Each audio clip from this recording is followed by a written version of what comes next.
ইনশাআল্লাহ অবশ্যই। আমি অলরেডি রেকর্ডিং স্টার্ট করলাম বিকজ পুরোটাই মানে আজকে যেটা রিভিউ ক্লাস হবে পুরো মিড টার্মের একটা হচ্ছে গিয়ে আইডিয়া পাবে, সো দ্যাট আমি এটা রেকর্ডিং করব, রেকর্ডিং করে রাখবো। আচ্ছা, সো কার কাছ থেকে কথা শুনবো? আগে সুমাইয়া কথা বলেন, সুমাইয়ার কাছ থেকে শুনি। কিছু কথা বলেন আপনারা, তারপরে আমি আসলে আমারও কিছু কথা বলার আছে। ম্যাম আপনাকে অনেক সুন্দর লাগছে আজকে, অনেকদিন পর দেখলাম আপনাকে এইভাবে। আর আমি ম্যাম কেমন পর্যন্ত দেখতেই পারতেছি। আমি দেখতে পাচ্ছি না। শুনে নাটা ময়দা মাখলে সবাইকেই ভালো লাগে, এটা হচ্ছে কমন। ম্যাম আসসালামু আলাইকুম। ম্যাম আপনার দেখা যাচ্ছে না ম্যাম। ওয়ালাইকুম আসসালাম। আমাকে দেখা যাচ্ছে না? তো ভিডিও অন করো। জি ম্যাম আপনার দেখা যাচ্ছে না ম্যাম। যাও দেখতে পাবা পার্টিসিপেটর। আমার হচ্ছে দুটো আইডি, একটাতে আমার ভিডিও আর একটাতে আমার অডিও, যাতে হচ্ছে কি আপনি আমাকে দেখতেও পান আবার আমার সাথে কথা বলতে পারেন, দুটোই হচ্ছে কাজ দেয়, এইজন্য হচ্ছে। আচ্ছা, সো সুমাইয়া কিছু শেয়ার করেন এক্সপেরিয়েন্স শুনি। অনেক কষ্ট করে তো ক্লাস করেছেন। আপনার ক্লাস করতে অনেক ভালো লেগেছে, আর আপনার দেওয়া চকলেটটা এখনো রেখে দিয়েছে ম্যাম। গড, দ্যাটস আচ্ছা, এটা নিয়ে আমার একটু কথা আছে আপনাদের সাথে। আচ্ছা, ওয়াসির কাছে শুনি। ওয়াসিও মনে হয় বাসে। ওয়াসি কি বাসে না মানে বাসায়? বাসায়। আচ্ছা, ওয়াসি বাসায় আছেন। বলেন। আমি আজকে যে প্রথম একটু কথা বলি আপনাদের সাথে, কতদিন কথা বলি না আপনাদের সাথে, এখন এই সুযোগ পেয়ে কথা বলেন আগে। বলা শুরু করলে শেষ হবে না, এজন্য বলতেছি না। শুরু করেন, একটু শুনি। সাইফুল বলেন। ম্যাম আপনার ক্লাসগুলো অনেক মিস করবো, সত্যি কথা বলতে। এগুলো না, মানে প্রোডাক্টিভ কিছু বলেন, একটু কমেন্ট শুনি আসলে যাতে নেক্সট সেমিস্টার গুলোতে আমি তো যে এবার সিএসসি তে নিচ্ছি, টেক্সটাইলে নিচ্ছি, যাতে ওদের ক্লাসগুলো আরো ভালো নিতে পারি। প্রোডাক্টিভ কিছু বলেন শুনি। ম্যাম আমি প্রোডাক্টিভ কথা কি বলবো, আপনার ক্লাস তো ভালোই, তো আমরা সবসময় বলতাম। ফল্ট পাই না ম্যাম, ফল্ট পাইলে তো বলবো। আপনি অনেক ভালোভাবে বুঝাইছেন ম্যাম, অনেকবার প্রশ্ন করার পরেও আপনি কখনো বিরক্ত হন না, এটা সবচেয়ে ভালো লেগেছে। আচ্ছা, আর কে কথা বলবেন? তারপরে কার কাছে যাই? আজিজ বলেন। অনেক কষ্ট হয়েছে। আমাদের তমাল কিছু বলতে চায়। আচ্ছা, তামালকে ফ্লোর দিই, তারপরে আজিজের কাছে যাব। জি বলেন। জি ম্যাম। আর কি বলবো ম্যাম, আপনাকে মিস করবো ম্যাম। বলছিলাম আমি একা বললাম না, এটা সবাই বলবে এই কথা ম্যাম।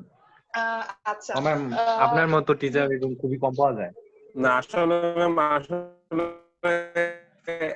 আমরা সবথেকে লং ক্লাস আপনি মানে এতটা লং আসলে 6 মাস সেমিস্টার বলা যায় করতেছি। কয়েকটা সেমিস্টার তো ম্যাম মনে করেন যে 4 মাসের হয়।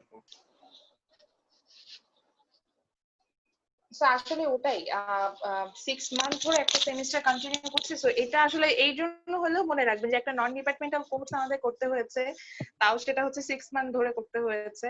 So it's a different thing, I think so. আচ্ছা, আজিজের কাছে যাই।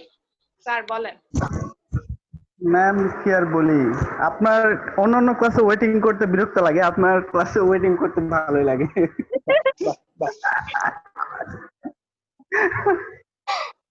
না ম্যাম, আমরা আরাফাতের কাছে যাই। বলেন স্যার, বলেন। সবাইকে সুযোগ দেব, আজকে কিছু কথা বলবো। সেটাই। আচ্ছা, আরাফাতের কাছে দুইজন আরাফাত আছে, আমি সব দুইজনের কাছে যাবো। আগে যাবো আব্দুল্লাহ আল আরাফাতের কাছে, উনি অলরেডি অ্যাসাইনমেন্ট করেছে। একটু ফ্লিপ দেই। ম্যাম আপনি খুব ভালো বোঝার চেষ্টা করেন, এমনকি আমার প্রশ্নগুলো খুব ভালোভাবে নেন ম্যাম, ওইটা ভালো লাগে ম্যাম। আচ্ছা, তারপরে পাশে আরেকজন আরাফাত ইসলাম। স্যার আপনি একটু বলেন, আপনার নেট খুব ভালো দেখা যাচ্ছে। জি ম্যাডাম। ম্যাডাম একটা বিষয় হলো আপনার প্রশ্ন করে কোনোদিন ডাক পান নাই, এই দিকটা অনেক ভালো লাগছে। আচ্ছা, আর কার কাছে যাব? কার ভিডিও অন দেখতে পাচ্ছি? ফাহাদ বলেন, ফাহাদের কাছে যাই। ফাহাদ হোসেন স্যার কেমন আছেন? শরীর ভালো? ফাহাদ শুনতে পাচ্ছি না। ওয়ালাইকুম আসসালাম। মাইক্রোফোন মিউট হয়ে আছে। আসসালামু আলাইকুম ম্যাম। আচ্ছা, আপনাদের একটা মজার কথা বলি। ফাহাদের বোন হচ্ছে আমার রুমমেট, এটা জানেন?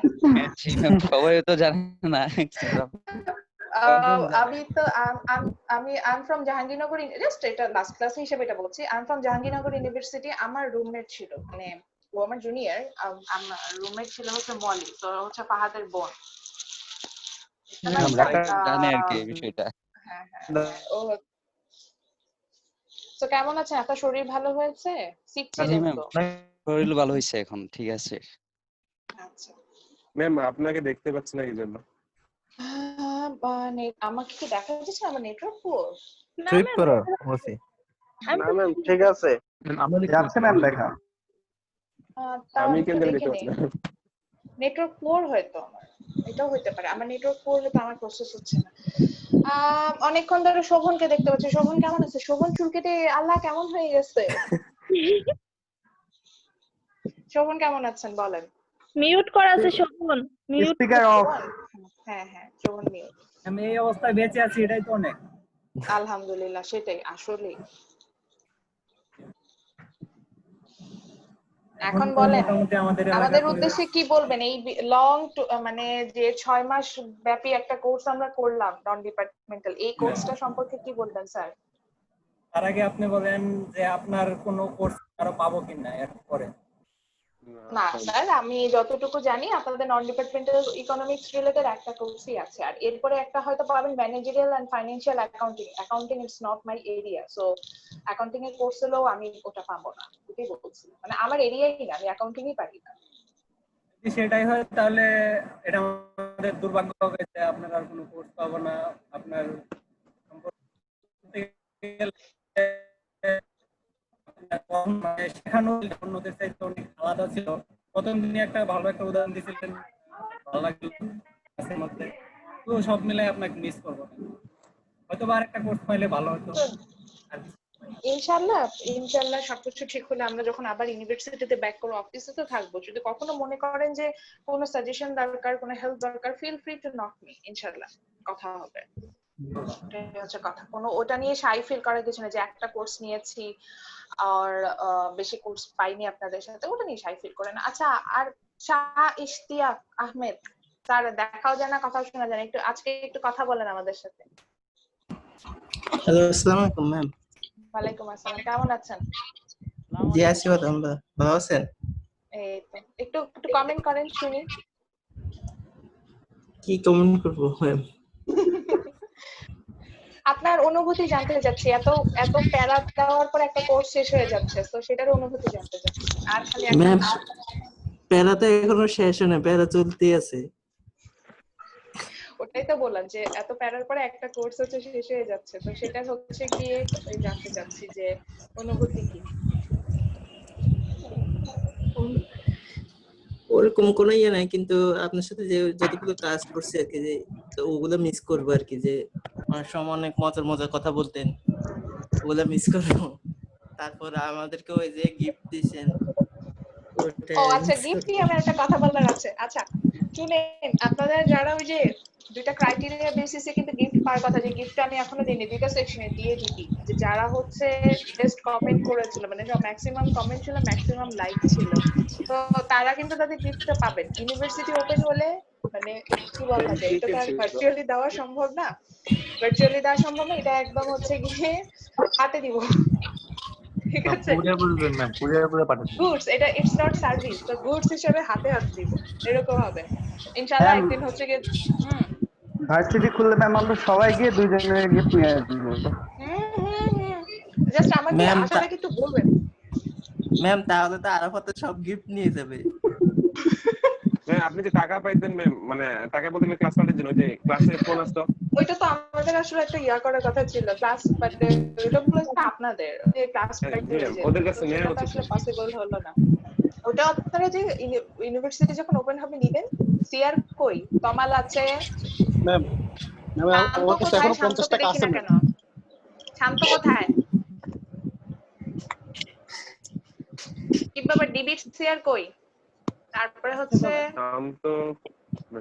শান্তকে তো দেখি না। শান্ত আছে ম্যাম। বায়াজিদ কোথায়? শান্ত এন্ড বায়াজিদ, এই যে শান্তকে দেখেছি। শান্ত কি করবেন? এই যে টাকা কালেক্ট করবেন ডিবির কাছ থেকে, যার যার কাছ থেকে পেতাম। আর ডিএ যে তমাল আছে। জি ম্যাম, এখনো 50 টাকা আছে, গচ্ছিত আছে ম্যাম।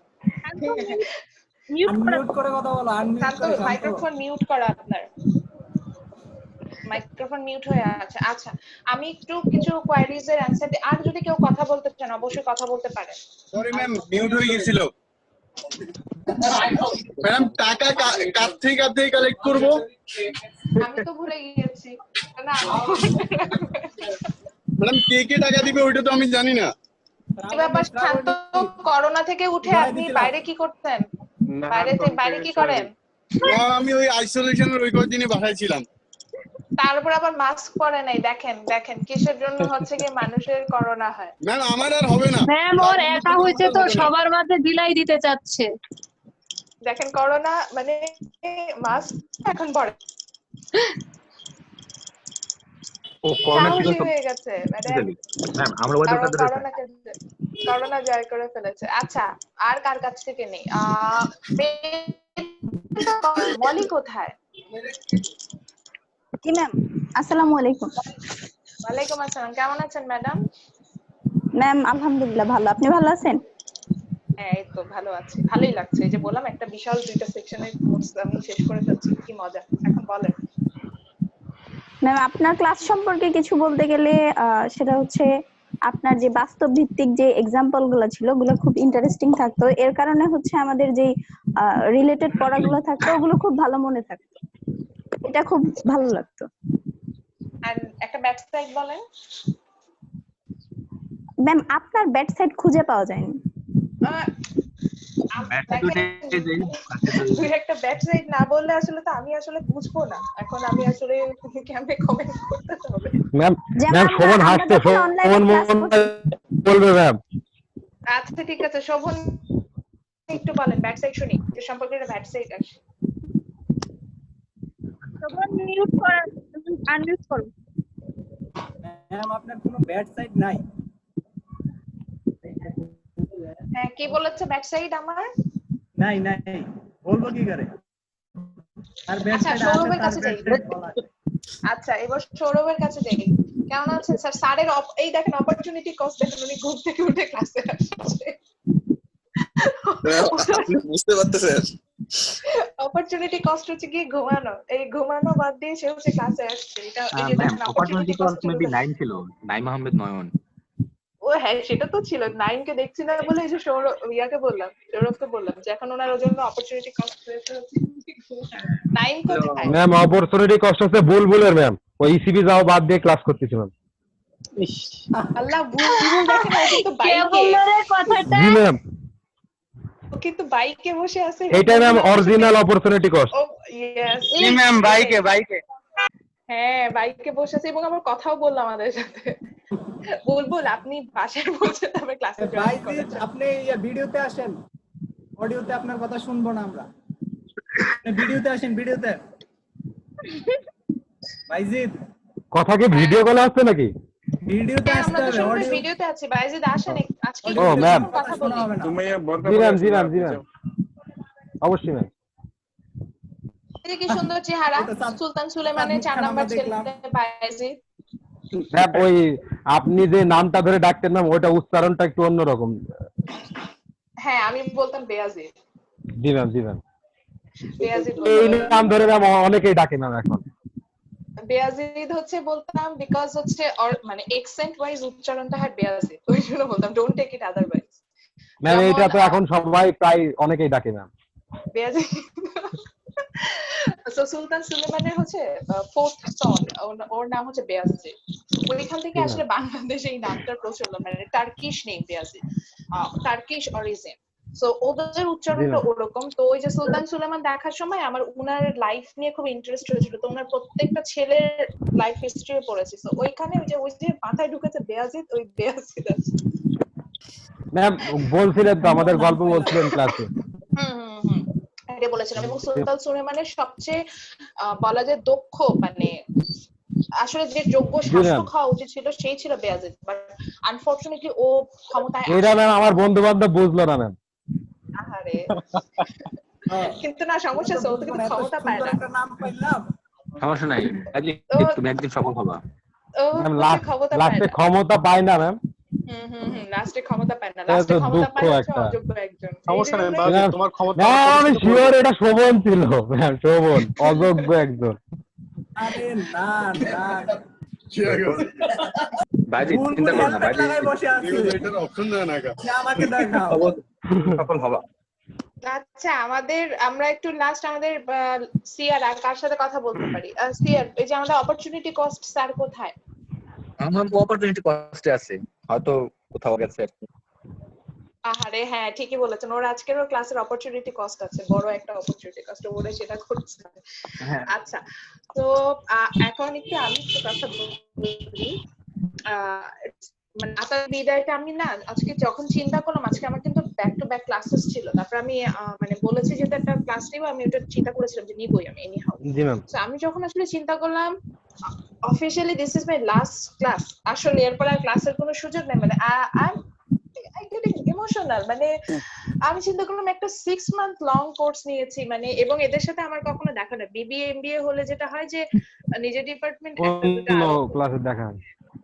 অন্য কোনো ক্লাসে দেখা হয়, ডিপার্টমেন্টে দেখা হয়। সো তাদের সাথে এটা আমার লাস্ট ক্লাস, এবং যদিও নন ডিপার্টমেন্টাল কোর্স ছিল, এবং এই সেমিস্টার শুরুতে অনেস্টলি বলি আমি একটু রেগেই ছিলাম, কারণ আমি বিজনেসের টিচার হয়ে আমাকে সায়েন্সের দুটো কোর্স দিয়ে রেখেছে। তো আমার মনে হয়েছিল যে আমি তো তাহলে সায়েন্সের ফ্যাকাল্টি মেম্বার হয়ে যাচ্ছি বিজনেস বাদ দিয়ে। তো ওইটার থেকে একটু বিয়া ছিল, বাট আপনারা এত মানে আমি বলবো যে আপনাদেরও ক্লাসের রেসপন্স ভালো ছিল। একা আমার এফোর্টে আসলে কাজ দিবে না, আপনাদের রেসপন্স এত ভালো ছিল আমার সাথে যে আমি তো অফলাইনে ক্লাসটা পেয়েছি মাত্র 10টা মতো, দুটো সেকশনে। সো ইট ওয়াজ মানে আমি টাইমটা যে পাস করতাম, আমার কাছে ক্লাস নিতে আমি এনজয় করি তখনই যখন স্টুডেন্টরা এনজয় করে।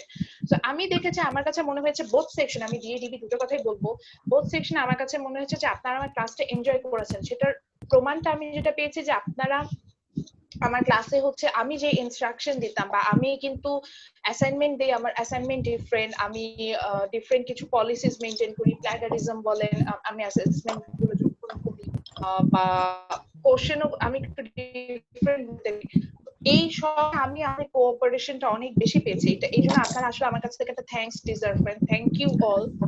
এন্ড আমি আমার অ্যাসাইনমেন্ট দেওয়ার পর আপনারা যেভাবে ফেসবুক গ্রুপে পার্টিসিপেট করেছেন, মেসেঞ্জার গ্রুপে পার্টিসিপেট করেছেন, সেই ওয়াইজ কাজগুলো করেছেন, আমি এটার জন্য আসলে আপনাদের কাছে থ্যাঙ্কফুল। এবং আমি আশা করব যে উদ্দেশ্যটা নিয়ে আপনাদেরকে আমার দেওয়া ছিল, এই টি প্ল্যান্টেশনের মধ্যে ডেভেলপ যে সবসময় কিছু না কিছু টি প্ল্যান্টেশনের মধ্যে থাকতে, একটু গ্রিন ইকোনমিটাকে একটু ডেভেলপ করতে, নিজের বাসার জন্য ছোটখাটো দুই চারটা ভেজিটেবল ট্রি লাগিয়ে রাখতে, যে কিছু হলেও আউটপুট পাওয়া পসিবল, যেটা থেকে বুঝে যে আপনি ফাইন্যান্সিয়ালি বেনিফিটেড হচ্ছে, এই বিষয়গুলো যেটা আপনার মধ্যে ডেভেলপ করে, আমি এটা আশা করব। আর আপনাদের সবচেয়ে ভালো দিক যেটা আপনারা স্টুডেন্ট প্রোঅ্যাক্টিভ, যেটাকে বলবো প্রোঅ্যাক্টিভ, আন্ডারস্ট্যান্ডিং ভালো। আপনাদের অ্যাসাইনমেন্ট আমি বেশ কিছু অ্যাসাইনমেন্ট ছিল, বেশ ভালো লিখেছেন আপনারা, আসলে অনেক ভালো লিখেছেন। এবং আমার কাছে মনে হয়েছে যে আইডিয়াস গুলো পেয়েছেন, এটা in future as a entrepreneur আপনি যদি কিছু করেন, এই আইডিয়া গুলো আপনাকে কিন্তু অনেক হেল্প করবে। আপনি চিন্তা ক্যালকুলেশন করতে পারবেন যে কিভাবে আপনার আসলে আপনি আপনার ফিউচারে এই ইকোনমিক্স এর যে আইডিয়াস গুলো পেয়েছেন, এটা কিভাবে কাজে লাগাতে পারবেন। আর আরেকটা কথা, কখনো এটা মনে রাখবেন না যে you are from a private university, আমার ফিউচারে কিছু করা সম্ভব না। এখন করোনা কালে আমাদের সবারই এরকম একটা বিষয় মনে আসছে যে আমাকে দিয়ে আমাদের ফিউচারটা কি, আফটার 2 ইয়ার্স আসলে আমাদের ইকোনমিতে কি হবে। সো মনে রাখবেন, সার্ভাইভাল ইজ দ্য ফিটেস্ট। আপনি যদি সার্ভাইভ করতে পারেন, আপনি অবশ্যই অবশ্যই অবশ্যই ভালো কিছু করতে পারবেন। এবং নিজে থেকে বিলিভ রাখতে হবে যে আমি কিছু করতে পারবো। আপনার যদি নিজের বিলিভটা না থাকে যে আমি পারবো, তাহলে কিন্তু আসলে ফিউচারে কিছু করা পসিবল না। আমি একটা কথা বলি, আমি যখন গ্রিনে, আমি নিজেকে দিয়ে জাস্ট এক্সাম্পল দিচ্ছি, দ্যাটস ইট। আমি যখন গ্রিনে আমি রিক্রুটমেন্ট টেস্টে আসলাম, যেহেতু লেকচারার হিসেবে জয়েন করেছি, আমাকে রিক্রুটমেন্ট টেস্টটা পাস করে আসে, 4টা স্টেট পাস করে আমাকে গ্রিনে অ্যাজ এ ফ্যাকাল্টি মেম্বার তারা অ্যাপয়েন্টমেন্ট দিয়েছে। সো আমি প্রথম যেদিন রিটেন টেস্ট দিতে আসলাম, ফার্স্ট দিন ছিল রিটেন টেস্ট, আমি ওখানে পেয়েছিলাম ফরেন ডিগ্রি হোল্ডার বেশ কিছু আছেন আমার সাথে এক্সাম দিচ্ছে। সো আমি ডিমোটিভেটেড হইনি, আমি জাস্ট ওটা বলছি মোটিভেশনটা ধরে রাখতে। আমার কাছে মনে হয়েছে যে আমি আমার এরিয়াতে ভালো, আমাকে কোশ্চেন করলে আমি অ্যান্সার করতে পারবো, আমি ক্লাসে বোঝাতে পারবো, so I have that chance. হতে পারে সে ফরেন ডিগ্রি হোল্ডার, বাট তার থেকে হয়তো আমার আন্ডারস্ট্যান্ডিং ভালো। আমি এই বিলিফটা সবসময় রাখতাম। সো নিজে সবসময় বিলিভ করবেন যে আমি এটা করতে পারবো, এই ধরনের বিলিফটা নিজের মধ্যে রাখবেন, সো দ্যাট আপনার পক্ষে ভালো করা সম্ভব। আর এখন না মানে অনেক অপরচুনিটি, জব ক্রিয়েশন অনেক বেশি, as a entrepreneur start up করাটা অনেক ইজি। এবং বাংলাদেশের তরুণ যারা, তারা না নিজেরা উদ্যোক্তা হিসেবে এত ইনোভেটিভ কিছু সেক্টর ডেভেলপ করছে। এবং স্পেশালি ইঞ্জিনিয়ার, আমি যেটা বলবো আপনাদের জন্য সুবিধা, আপনাদের ইঞ্জিনিয়ারিং আইডিয়াও থাকবে, আপনাদের বিজনেস আইডিয়াও থাকবে, আপনাদের ইকোনমিক্স রিলেটেড আইডিয়া।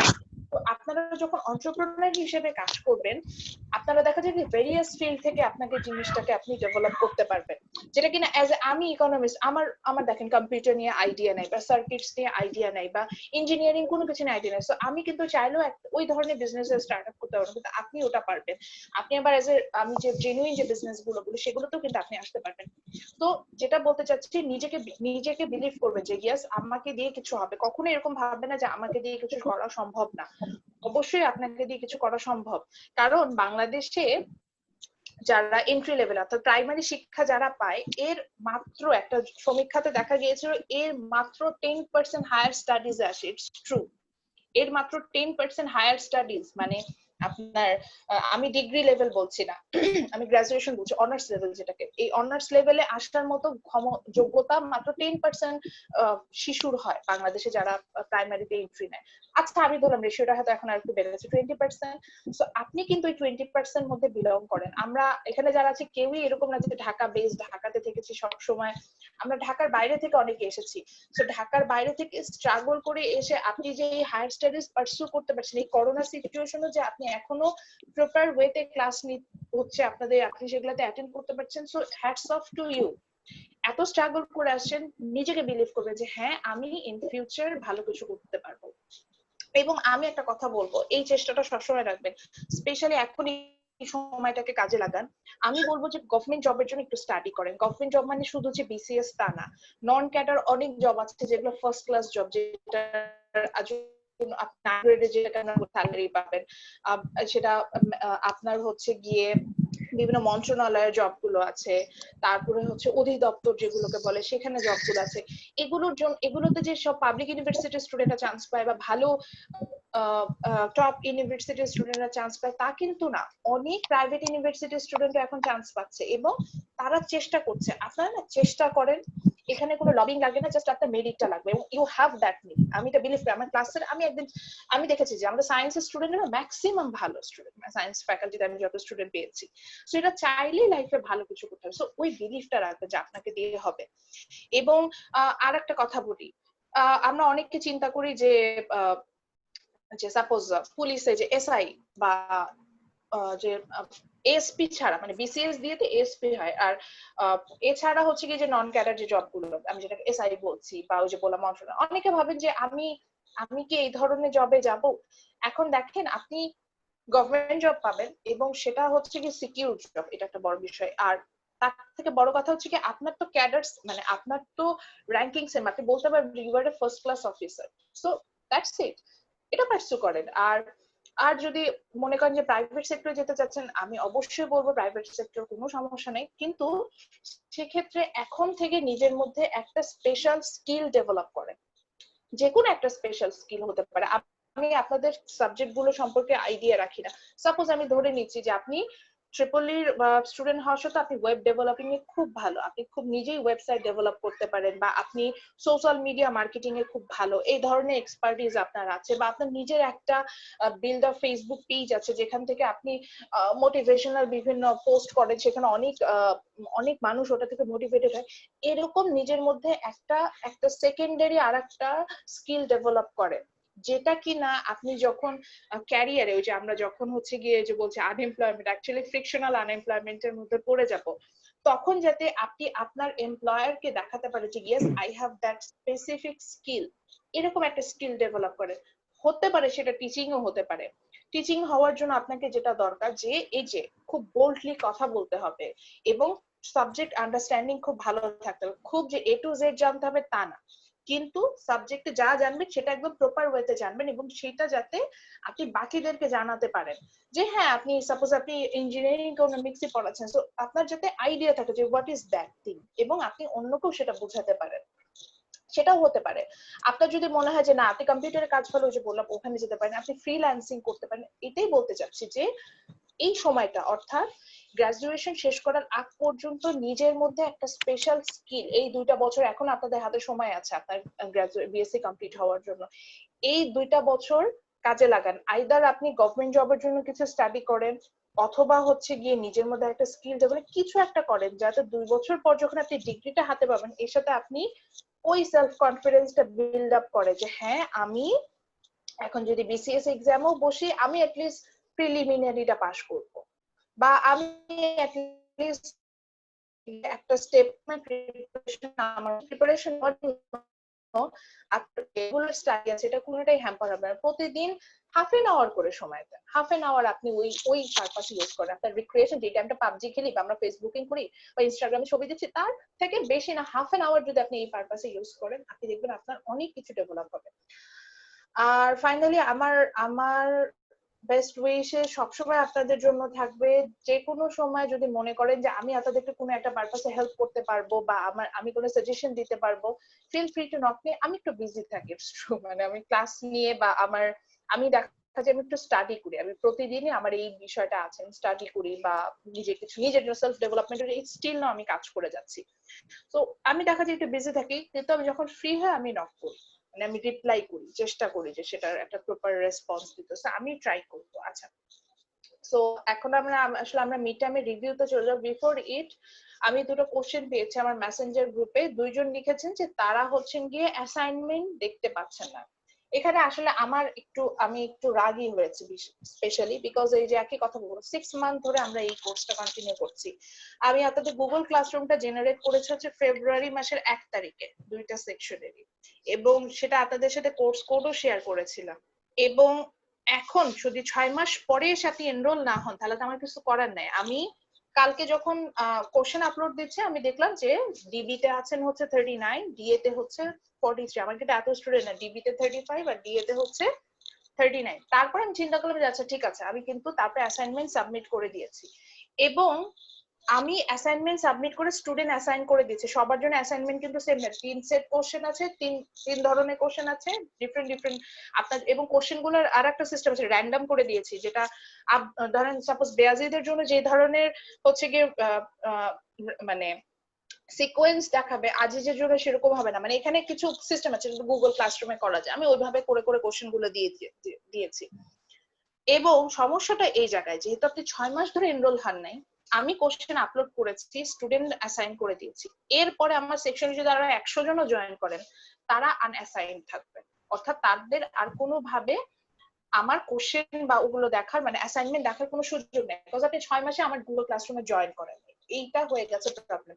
সো যারা আসলে জয়েন করেন নাই তারা এই প্রবলেমের কারণে, আপনি এতদিন জয়েন করেন নাই এই কারণে, আমি যখন অ্যাসাইনমেন্ট দিয়ে ফেলেছি তখন জয়েন করেছেন, এই কারণে আপনি প্রবলেমটা ফেস করছেন। এবং এখানে বলবো এটা আপনার ফল্ট, বিকজ আমি আমার লাস্ট যে ক্লাসটা নিয়েছিলাম, আমি কিন্তু আপনাদের সাথে আরেকটা ক্লাস নিয়েছিলাম যেটা আমাদের ওই যে মিড টার্ম অ্যাসেসমেন্টের উপরে, যে আমি আমাদের টাইমিংটা ঠিক করতে যাচ্ছিলাম, সেই ক্লাসে কিন্তু আমি খুব প্রপারলি আপনাদের গুগল ক্লাসরুমটা ওই দিন আবার শো করেছিলাম এবং ওই কথাটা বারবার বলছেন যে যারা জয়েন করেনি কাইন্ডলি জয়েন ইট, বিকজ আমি অ্যাসাইনমেন্ট এইটার মাধ্যমে এবার নিব, এছাড়া আর কোনো উপায় থাকবে না। সো আপনি যদি জয়েন না করেন কোনোভাবে কোনো থ্রুতে আমাকে অ্যাসাইনমেন্ট সাবমিট করার কোনো ওয়ে নেই, এবং ইউনিভার্সিটি এবার এই প্রসেসে এটা আমার অ্যাসেসমেন্ট গুলো মনিটরিং করবে, সো আমাকে ওভাবেই দিতে হবে।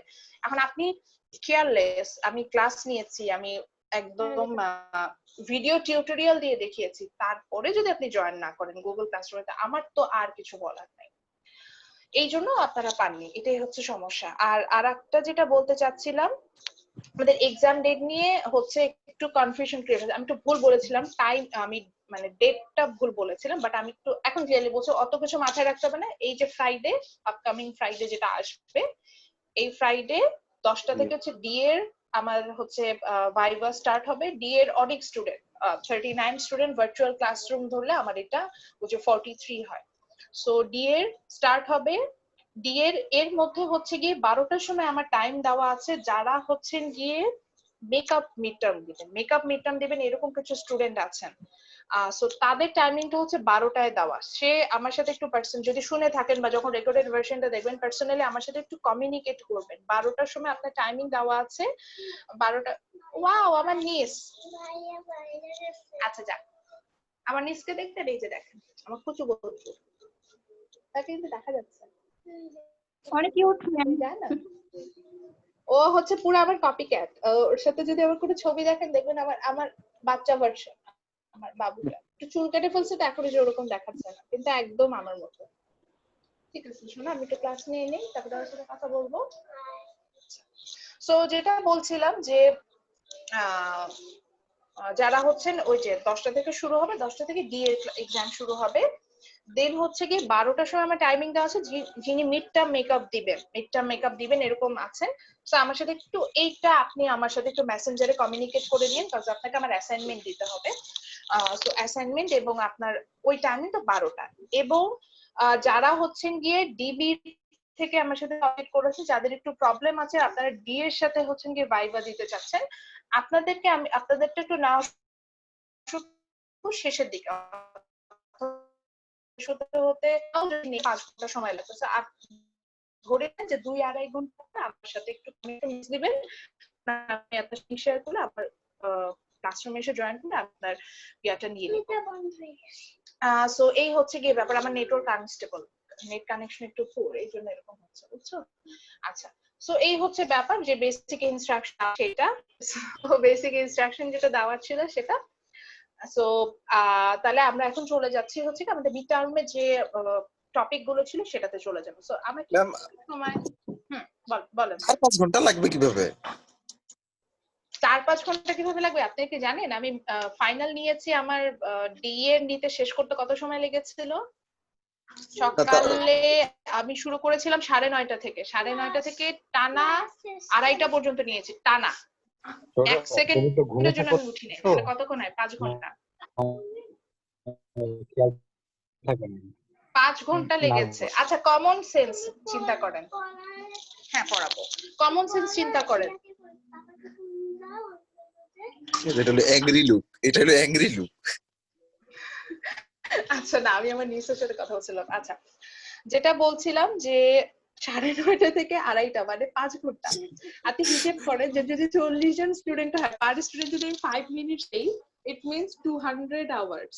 200 আওয়ার্স মিন্স হচ্ছে 3.5 ঘন্টা এমনি লাগে, কিন্তু 5 মিনিটে হয় না আসলে একজনের ভাইবা। আপনারা সবাই দিয়ে আসছেন, আপনারা সবাই যেটা যে ভাইবা কমপ্লিট করতে মিনিমাম 10 মিনিট লেগেছে পার স্টুডেন্ট। এবং শেষে আমি যেটা করেছি যে শেষে দুইজনকে একসাথে একসেপ্ট করেছে, একজনের ভাইবা নিয়ে শেষ করেছি, দেন আর একজনকে সাথে সাথে হচ্ছে গিয়ে এন্ট্রি দিয়ে দিয়েছি যাতে টাইমটা আমি ম্যাচ আপ করতে পারি। সো এটা আমার লাগবে, আমি জানি যে ওই ফ্রাইডে আমি সারাদিন ব্যাপী নিব, আবার সানডে তো সারাদিন ব্যাপী নিব। আচ্ছা সো ফ্রাইডে যেটা হবে যে ফ্রাইডে হচ্ছে ডি এর এক্সাম, সানডে হচ্ছে ডিবির এক্সাম সেম 10টা থেকে। ডিবিতে ওই যে 4 জন স্টুডেন্ট কম বলে হয়তো আমার 5 ঘন্টা না লেগে 4.5 ঘন্টা লাগবে, এইটুকুই। আর এখানে আর আমার কোনো স্পেশাল দিন আর একটু ছোট করে দেন না, একটু সবার জানের উপর দিয়ে একটু কষ্ট মুসিবত কমুক না, একটু বুলডোজার চালালে তো হবে না। জি ম্যাম কম দিলে হয় না 15 মার্কস এর কোশ্চেন করার জন্য আমার যতটুকু কোশ্চেন করতে ম্যাম ফাইনালে যা করেছিলেন তার থেকে কম। হ্যাঁ ওটা তো অবশ্যই হবে, ফাইনালে 20 মার্কস ছিল, সেটা থেকে কম কোশ্চেন হবে। ফাইনালে একবারে দেখা যাচ্ছে এক ধাক্কায় 4-5টা কোশ্চেন করে ফেলেছি। ম্যাম অ্যাসাইনমেন্টে 20 দিয়ে ভাইভাতে 10 করে দিতেন। বুঝি নাই স্যার, আবার বলেন। ম্যাম বললাম অ্যাসাইনমেন্টে 20 দিয়ে ভাইভায় 10 করে দিতেন। এটা আসলে করতে পারতাম, কিন্তু অ্যাসাইনমেন্টটা কি কনভার্সন একটু অসুবিধা হয়ে যেত, যেহেতু এটা 30 মার্কস এর কোশ্চেন করা। এই কোশ্চেনটা আমি আপনাদের মিড টার্মের জন্য সাবমিট করেছিলাম আপনাদের ডিপার্টমেন্টে। সো 3 সেট কোশ্চেন করা ছিল, ওটাই দিয়েছি। তো যেটা হচ্ছে যে ওইখানে তো 30 মার্কস এর, আমার জন্য হচ্ছে কি হাফ মানে 15 এ কনভার্ট করাটা ইজি হবে, এই জন্য হচ্ছে কি আমি ওটা 15 রেখেছি। তো তারপরে এটা আমি মেক শিওর করতে obviously it will be easier than final term, cause final টার্মে আসলে টপিকগুলো একটু ডিফিকাল্ট ছিল বা বড় ছিল, যেটা এখানে হবে না, সো আসলে আমরা চলে যাই, আমাদের একটু সময় আমাকে অ্যালাউ করেন, আমি আপনাদের সাথে হচ্ছে গিয়ে আমাদের syllabus, final syllabus and others share করব এখন। শোনা, তুমি হচ্ছে তোমাদের মোবাইলটা দিয়ে বাবাকে ফোন দাও, তোমার না তোমার দির ফোন দিয়ে কল দাও, ঠিক আছে? তোমাকে দেখা যাচ্ছে, তুমি বরঞ্চ ওখানে যাও। আচ্ছা ঠিক আছে, ওকে।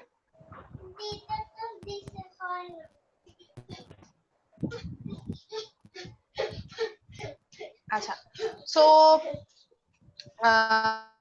this is our reference book, that is the Microeconomics in Gregory Mankiw, and already it's uploaded in your Google Classroom. Again আমি যেটা বলবো যে Google Classroom এ আপলোড করা আছে, সবাই তো গুগল ক্লাসরুমে আমি দেখেছি ম্যাক্সিমাম স্টুডেন্ট জয়েন হয়ে আছে, সো সেখানে আপনারা এই রেফারেন্সটা পেয়ে যাবেন। কাইন্ডলি এটা কালেক্ট করে নেবেন। সো ফার্স্ট অফ অল আমাদের ফার্স্ট চ্যাপ্টার যেটা ছিল আমি ফোকাস করেছিলাম, that is one, it's about the 10 principle of economics and the basic things about economics. So পুরো বেসিক জিনিসগুলো হচ্ছে গিয়ে এখানে আমার আসছিল, আমি বেসিক থিং গুলো পেয়েছিলাম। আচ্ছা, যারা হচ্ছে ভিডিওতে আছেন তারা চাইলে এখন হচ্ছে গিয়ে অডিওতে চলে যেতে পারেন, জাস্ট আমাদের ইন্ট্রোডাক্টরি পার্টটা শেষ। So then our first chapter was the end of economics. So in this chapter we focus on the basic things, that is what is economics, what are the branches. আমি এটা আসবো just আপাতত বলছি যে chapter 1 টাতে কি কি করে। সো দেন আমরা আসলে চলে গিয়েছিলাম প্রিন্সিপাল গুলোতে, যেখানে আমরা দেখেছিলাম যে আমাদের আসলো ক্লায়েন্ট ছিল। তো আমাকে যদি প্রশ্ন করেন যে সৌরভ হ্যান্ডস করেছেন, আমি কোশ্চেনটা একটু পরে নিব, আমি এখন আগে একটু কোর্স আউটলাইনটাতে যাব, তারপরে হচ্ছে গিয়ে কোশ্চেনটা নিব। সো দেন হচ্ছে গিয়ে যেটা ছিল যে আমাদের হচ্ছে গিয়ে 10 প্রিন্সিপাল অফ ইকোনমিক্স। এখান থেকে আসলে যদি আমি চ্যাপ্টার থেকে আমাকে বলেন প্রশ্ন কি করব, যেহেতু ওই যে একই কথা বললাম, অলরেডি অ্যাসাইনমেন্ট দিয়ে দিয়েছি, অ্যাসাইনমেন্টে আমার এলাবোরেট কোশ্চেন দেওয়া শেষ। সো আমি যখন আসলে ভাইভাটা নিব তখন আসলে আমার এলাবোরেট কোশ্চেন করার কোনো সুযোগ নেই। সো দ্যাট আমি যেটা করব যে ওয়ান লাইনে হয়তো কোশ্চেন করবো, যে আমি সাপোজ ধরেন তমালের হচ্ছে গিয়ে ভাইভা নিচ্ছি, আমি তমালকে জিজ্ঞাসা করেন যে what do mean by people faces trade off, just একটা সেন্টেন্স বা দুইটা সেন্টেন্সে আপনি কি বুঝেন, বইয়ের লাইনও হুবহু বলতে হবে না, আপনার আন্ডারস্ট্যান্ডিং কি about people face trade of সেটা আপনি বলবেন। বা হচ্ছে গিয়ে সাপোজ আমি জিজ্ঞাসা করি হোয়াট ইজ অপরচুনিটি কস্ট, আপনি আপনার সেন্সে বলেন যে হোয়াট ইজ অপরচুনিটি কস্ট। অর্থাৎ এই চ্যাপ্টার থেকে একদম 1-2 লাইনের যে কোশ্চেন গুলা হবে 10 প্রিন্সিপাল, আমি হয়তো বলতে পারি যে ঠিক আছে দুটো প্রিন্সিপাল বলেন, যে কোনো দুটো প্রিন্সিপাল বলেন, এরকম। সো প্রিন্সিপাল গুলো সম্পর্কে আমরা এই চ্যাপ্টার থেকে পড়বো, এবং যে ইকোনমিক্স এর যে বেসিক জিনিসগুলো, যে ইকোনমিক্স কি বা আদার্স ওই বিষয়গুলো সম্পর্কে। এরপরে এরপরে যে চ্যাপ্টারটা ছিল চ্যাপ্টার 2, থিঙ্কিং লাইক অ্যান, চ্যাপ্টারটার নামটাই খুব মজা, think like an economist. So এই চ্যাপ্টারে যেটা হয় যে এই চ্যাপ্টারটা মেইনলি হচ্ছে গিয়ে ফোকাস করে হচ্ছে সার্কুলার ফ্লো ডায়াগ্রামের উপরে। সো একই কথা, সার্কুলার ফ্লো ডায়াগ্রাম থেকে আমার তো কোনো মানে এইরকম একটা বড় প্রশ্ন করা সম্ভব না, কিন্তু এখানে আমার কোশ্চেন করার মতো অনেক ছোট ছোট পার্ট আছে, একটু সেটা যাই। যেমন দেখেন আমি প্রশ্ন করতে হু আর হাউস হোল্ড, এই সার্কুলার ফ্লো ডায়াগ্রামে কিন্তু এক্সপ্লেনেশন গুলো দেওয়া আছে যে হাউস হোল্ড কারা বা হাউস হোল্ড বিলং করছেন কারা, ফার্ম কারা, ফার্ম বিলং করেন কারা, ফার্মের কাজ কি, market for factors of production কি বা market for goods and services কি, এই ধরনের ছোট ছোট প্রশ্ন করতে পারি। বা আমি হয়তো প্রশ্ন করতে পারি what are the factors of production, এই ধরনের প্রশ্নগুলো হবে। অর্থাৎ আমি ছোট ছোট প্রশ্ন করবো সার্কুলার ফ্লো ডায়াগ্রাম, কিন্তু আমি কখনোই প্রশ্ন করবো না যে এক্সপ্লেইন করেন সার্কুলার ফ্লো ডায়াগ্রাম, বিকজ এটা আসলে পসিবল না। ওকে, next production positive fast finish, then হচ্ছে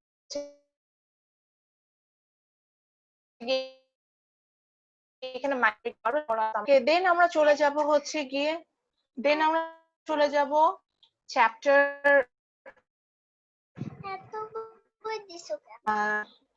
আমার হাইটের সাথে ম্যাচ করার জন্য। দেন আমরা চলে যাব হচ্ছে গিয়ে চ্যাপ্টার 4 এ। চ্যাপ্টার 4 এ আসলে মার্কেট নিয়ে ফোকাস করে। সো এটার ফার্স্ট চ্যাপ্টার আমরা যেটা স্টাডি করেছিলাম, that is the market forces of supply and demand. So এখানে আমরা দেখতে পাচ্ছি একটা রেস্টুরেন্টের ছবি দেওয়া আছে, আসলে এখান থেকে সাপ্লাইটা বোঝাচ্ছে এবং ডিমান্ডটা বোঝানোর চেষ্টা করেছে। এইটা একটা খুব ইম্পর্টেন্ট চ্যাপ্টার, যেটা আমাদের ফাইনালের জন্য আমি আপনাদেরকে স্টাডি করতে বলেছিলাম। So again from this chapter আমি কি আস্ক করতে পারি, এটা আমরা আসলে বই থেকে আগাবো, এটা আমি যখন আমি রিভিউ করব তখন বলবো। সো এই চ্যাপ্টার থেকে প্রচুর প্রশ্ন করার আছে, আমি হয়তো আপনাদের ফাইনাল ইন্টারভিউ যদি মনে থাকে, আমি দেখবেন যে এই চ্যাপ্টার থেকে প্রচুর ছোট ছোট প্রশ্ন হয়েছে, যে মার্কেটের ডেফিনেশন বলে, কম্পিটিটিভ মার্কেট কি, ল অফ ডিমান্ড কি, ল অফ সাপ্লাই কি, what are the factors for shift in demand, এই ধরনের প্রশ্ন আমি প্রচুর করেছি। সো এই চ্যাপ্টার থেকে আসলে মেইনলি আমার ছোট প্রশ্ন করা, যেটা যে নরমাল গুডস কি, ইনফেরিয়র গুডস কি, কমপ্লিমেন্ট, সাবস্টিটিউট, এই ধরনের প্রশ্ন প্রচুর করেছে, ওটাই বলতে যাচ্ছিলাম। যদি ছোট প্রশ্ন করতে যাই, এটার জন্য হচ্ছে আমার জন্য আইডিয়াল একটা চ্যাপ্টার হচ্ছে চ্যাপ্টার 4, and finally আমাদের যে চ্যাপ্টারটা ছিল which is chapter 5, it's about the elasticity chapter থেকে আমি যেহেতু দুটো স্মল টপিক নিয়ে পড়িয়েছি, elasticity কি, what is PED, what is PES, এই টপিক গুলো ছাড়া আর কিছু পড়াই নেই। সো আমরা হচ্ছে গিয়ে ওই টপিক গুলোতে যাব এবং হচ্ছে গিয়ে সরি আমরা হচ্ছে কি এই টপিক গুলোতে যাব, এবং ব্যাপারটা যেটা হবে যে এখানে হচ্ছে যে আমরা হয়তো আমি স্মল এলাস্টিক কি, ইনএলাস্টিক কি, বা এলাস্টিক ডিমান্ড, আমি হয়তো এলাস্টিক ডিমান্ড কার্ভ সম্পর্কে বলতে পারি, বা ইনএলাস্টিক ডিমান্ড কার্ভটা কি, এলাস্টিক সাপ্লাই কার্ভ কি, সাপোজ পিইডি এর ভ্যালু গ্রেটার দ্যান 1 হলে এলাস্টিক হবে না ইনএলাস্টিক হবে, পিইডি এর ভ্যালু লেস দ্যান 1 হলে এলাস্টিক, এই ধরনের ছোট ছোট কোশ্চেন গুলো দিয়ে আমি এই চ্যাপ্টার থেকে কোশ্চেন করব। এবং এইবার হচ্ছে কি যখন আমার সাথে ভাইভাতে জয়েন করবেন, আমি একটা কাজ করব, স্ক্রিন শেয়ার করব অনেক ক্ষেত্রে, অর্থাৎ আপনাকে স্ক্রিন শেয়ার করতে বলবো, এবং হচ্ছে কি সেখান থেকে যেটা হতে পারে, হয়তো আমি আপনাকে বললাম যে একটা ডিমান্ড কার্ভ ড্র করে, সো জাস্ট মোবাইলের ডিসপ্লেতে একটা ডিমান্ড কার্ভ ড্র করে ফেলবেন, এইভাবে হচ্ছে কি বিষয়টা কিন্তু আসতে হবে। এবার আমি হয়তো এইভাবে নিব, যেহেতু আমার এই চ্যাপ্টার গুলোতে এই বিষয়টা কাজে দিচ্ছে। সো আমি চলে যাচ্ছি আমাদের চ্যাপ্টার 1-এ, যেটা আমাদের ফার্স্ট চ্যাপ্টার ছিল। আমি এখন একটু চ্যাপ্টার গুলো এলাবোরেটলি কিছু ফোকাস করবো, যে কি কি পড়ে আসছে এবং কি কি পড়তে হবে, এবং চেষ্টা করবো টপিক গুলো একবার হলো হচ্ছে গিয়ে সরি চলে গেলাম, টপিক গুলো হচ্ছে কি একবার করে হলো আমি একবার রিপিট করব। এবং আরেকটু বলে দিই, এটা আপনাদের জন্য সুবিধা, এই সেমিস্টার যেহেতু আমি ইঞ্জিনিয়ারিং ইকোনমিক্স নিচ্ছি, আপনারা চাইলে আমার ইউটিউব চ্যানেলে যে সিএসসি এর যে ক্লাসগুলো আছে, জিইডি 301 দেখবেন, ইঞ্জিনিয়ারিং ইকোনমিক্স জিইডি 301, ওদের প্লেলিস্ট গুলো একটু দেখতে পারেন, ওদের প্লেলিস্টে অলরেডি 10 প্রিন্সিপালস অফ ইকোনমিক্স আমি কমপ্লিট করে ফেলেছি, এবং কালকে ক্লাসে হচ্ছে আমি সার্কুলার ফ্লো ডায়াগ্রামটা শেষ করে ফেলবো। সো প্রথম দুটো চ্যাপ্টার আপনি কিন্তু ওদের ক্লাসে পেয়ে যাবেন, ওদের ক্লাসগুলো থেকে। সো যদি আপনার মনে হয় যে আবারও আপনি একটু প্রিন্সিপাল গুলো ভুলে গিয়েছেন, ওই প্রিন্সিপাল গুলো নিয়ে সুন্দর দুটো ক্লাস আছে, দুইটা সেকশন আছে, ওদের দুটো 4টা ক্লাস আছে। সো আপনি কিন্তু একটু স্টাডি করলে ওদের সাথে, আপনি দেখবেন যে ওই ভিডিওগুলো দেখলে আপনি দেখবেন যে আপনার কিন্তু আন্ডারস্ট্যান্ডিংটা আবার চলে আসবে, যেহেতু আপনাকে ওই যে বললাম যে আমি হয়তো শর্ট কোশ্চেন গুলো করবো। সো এই চ্যাপ্টারটা থেকে আমরা যেটা স্টাডি করেছিলাম, যে আমরা এই চ্যাপ্টার কমপ্লিট করার পর বুঝতে পেরেছিলাম যে কিভাবে আমরা ডিসিশন মেক করি, that means how people make decision, then how we are interact to each other, and then we have find out how economy work as a whole.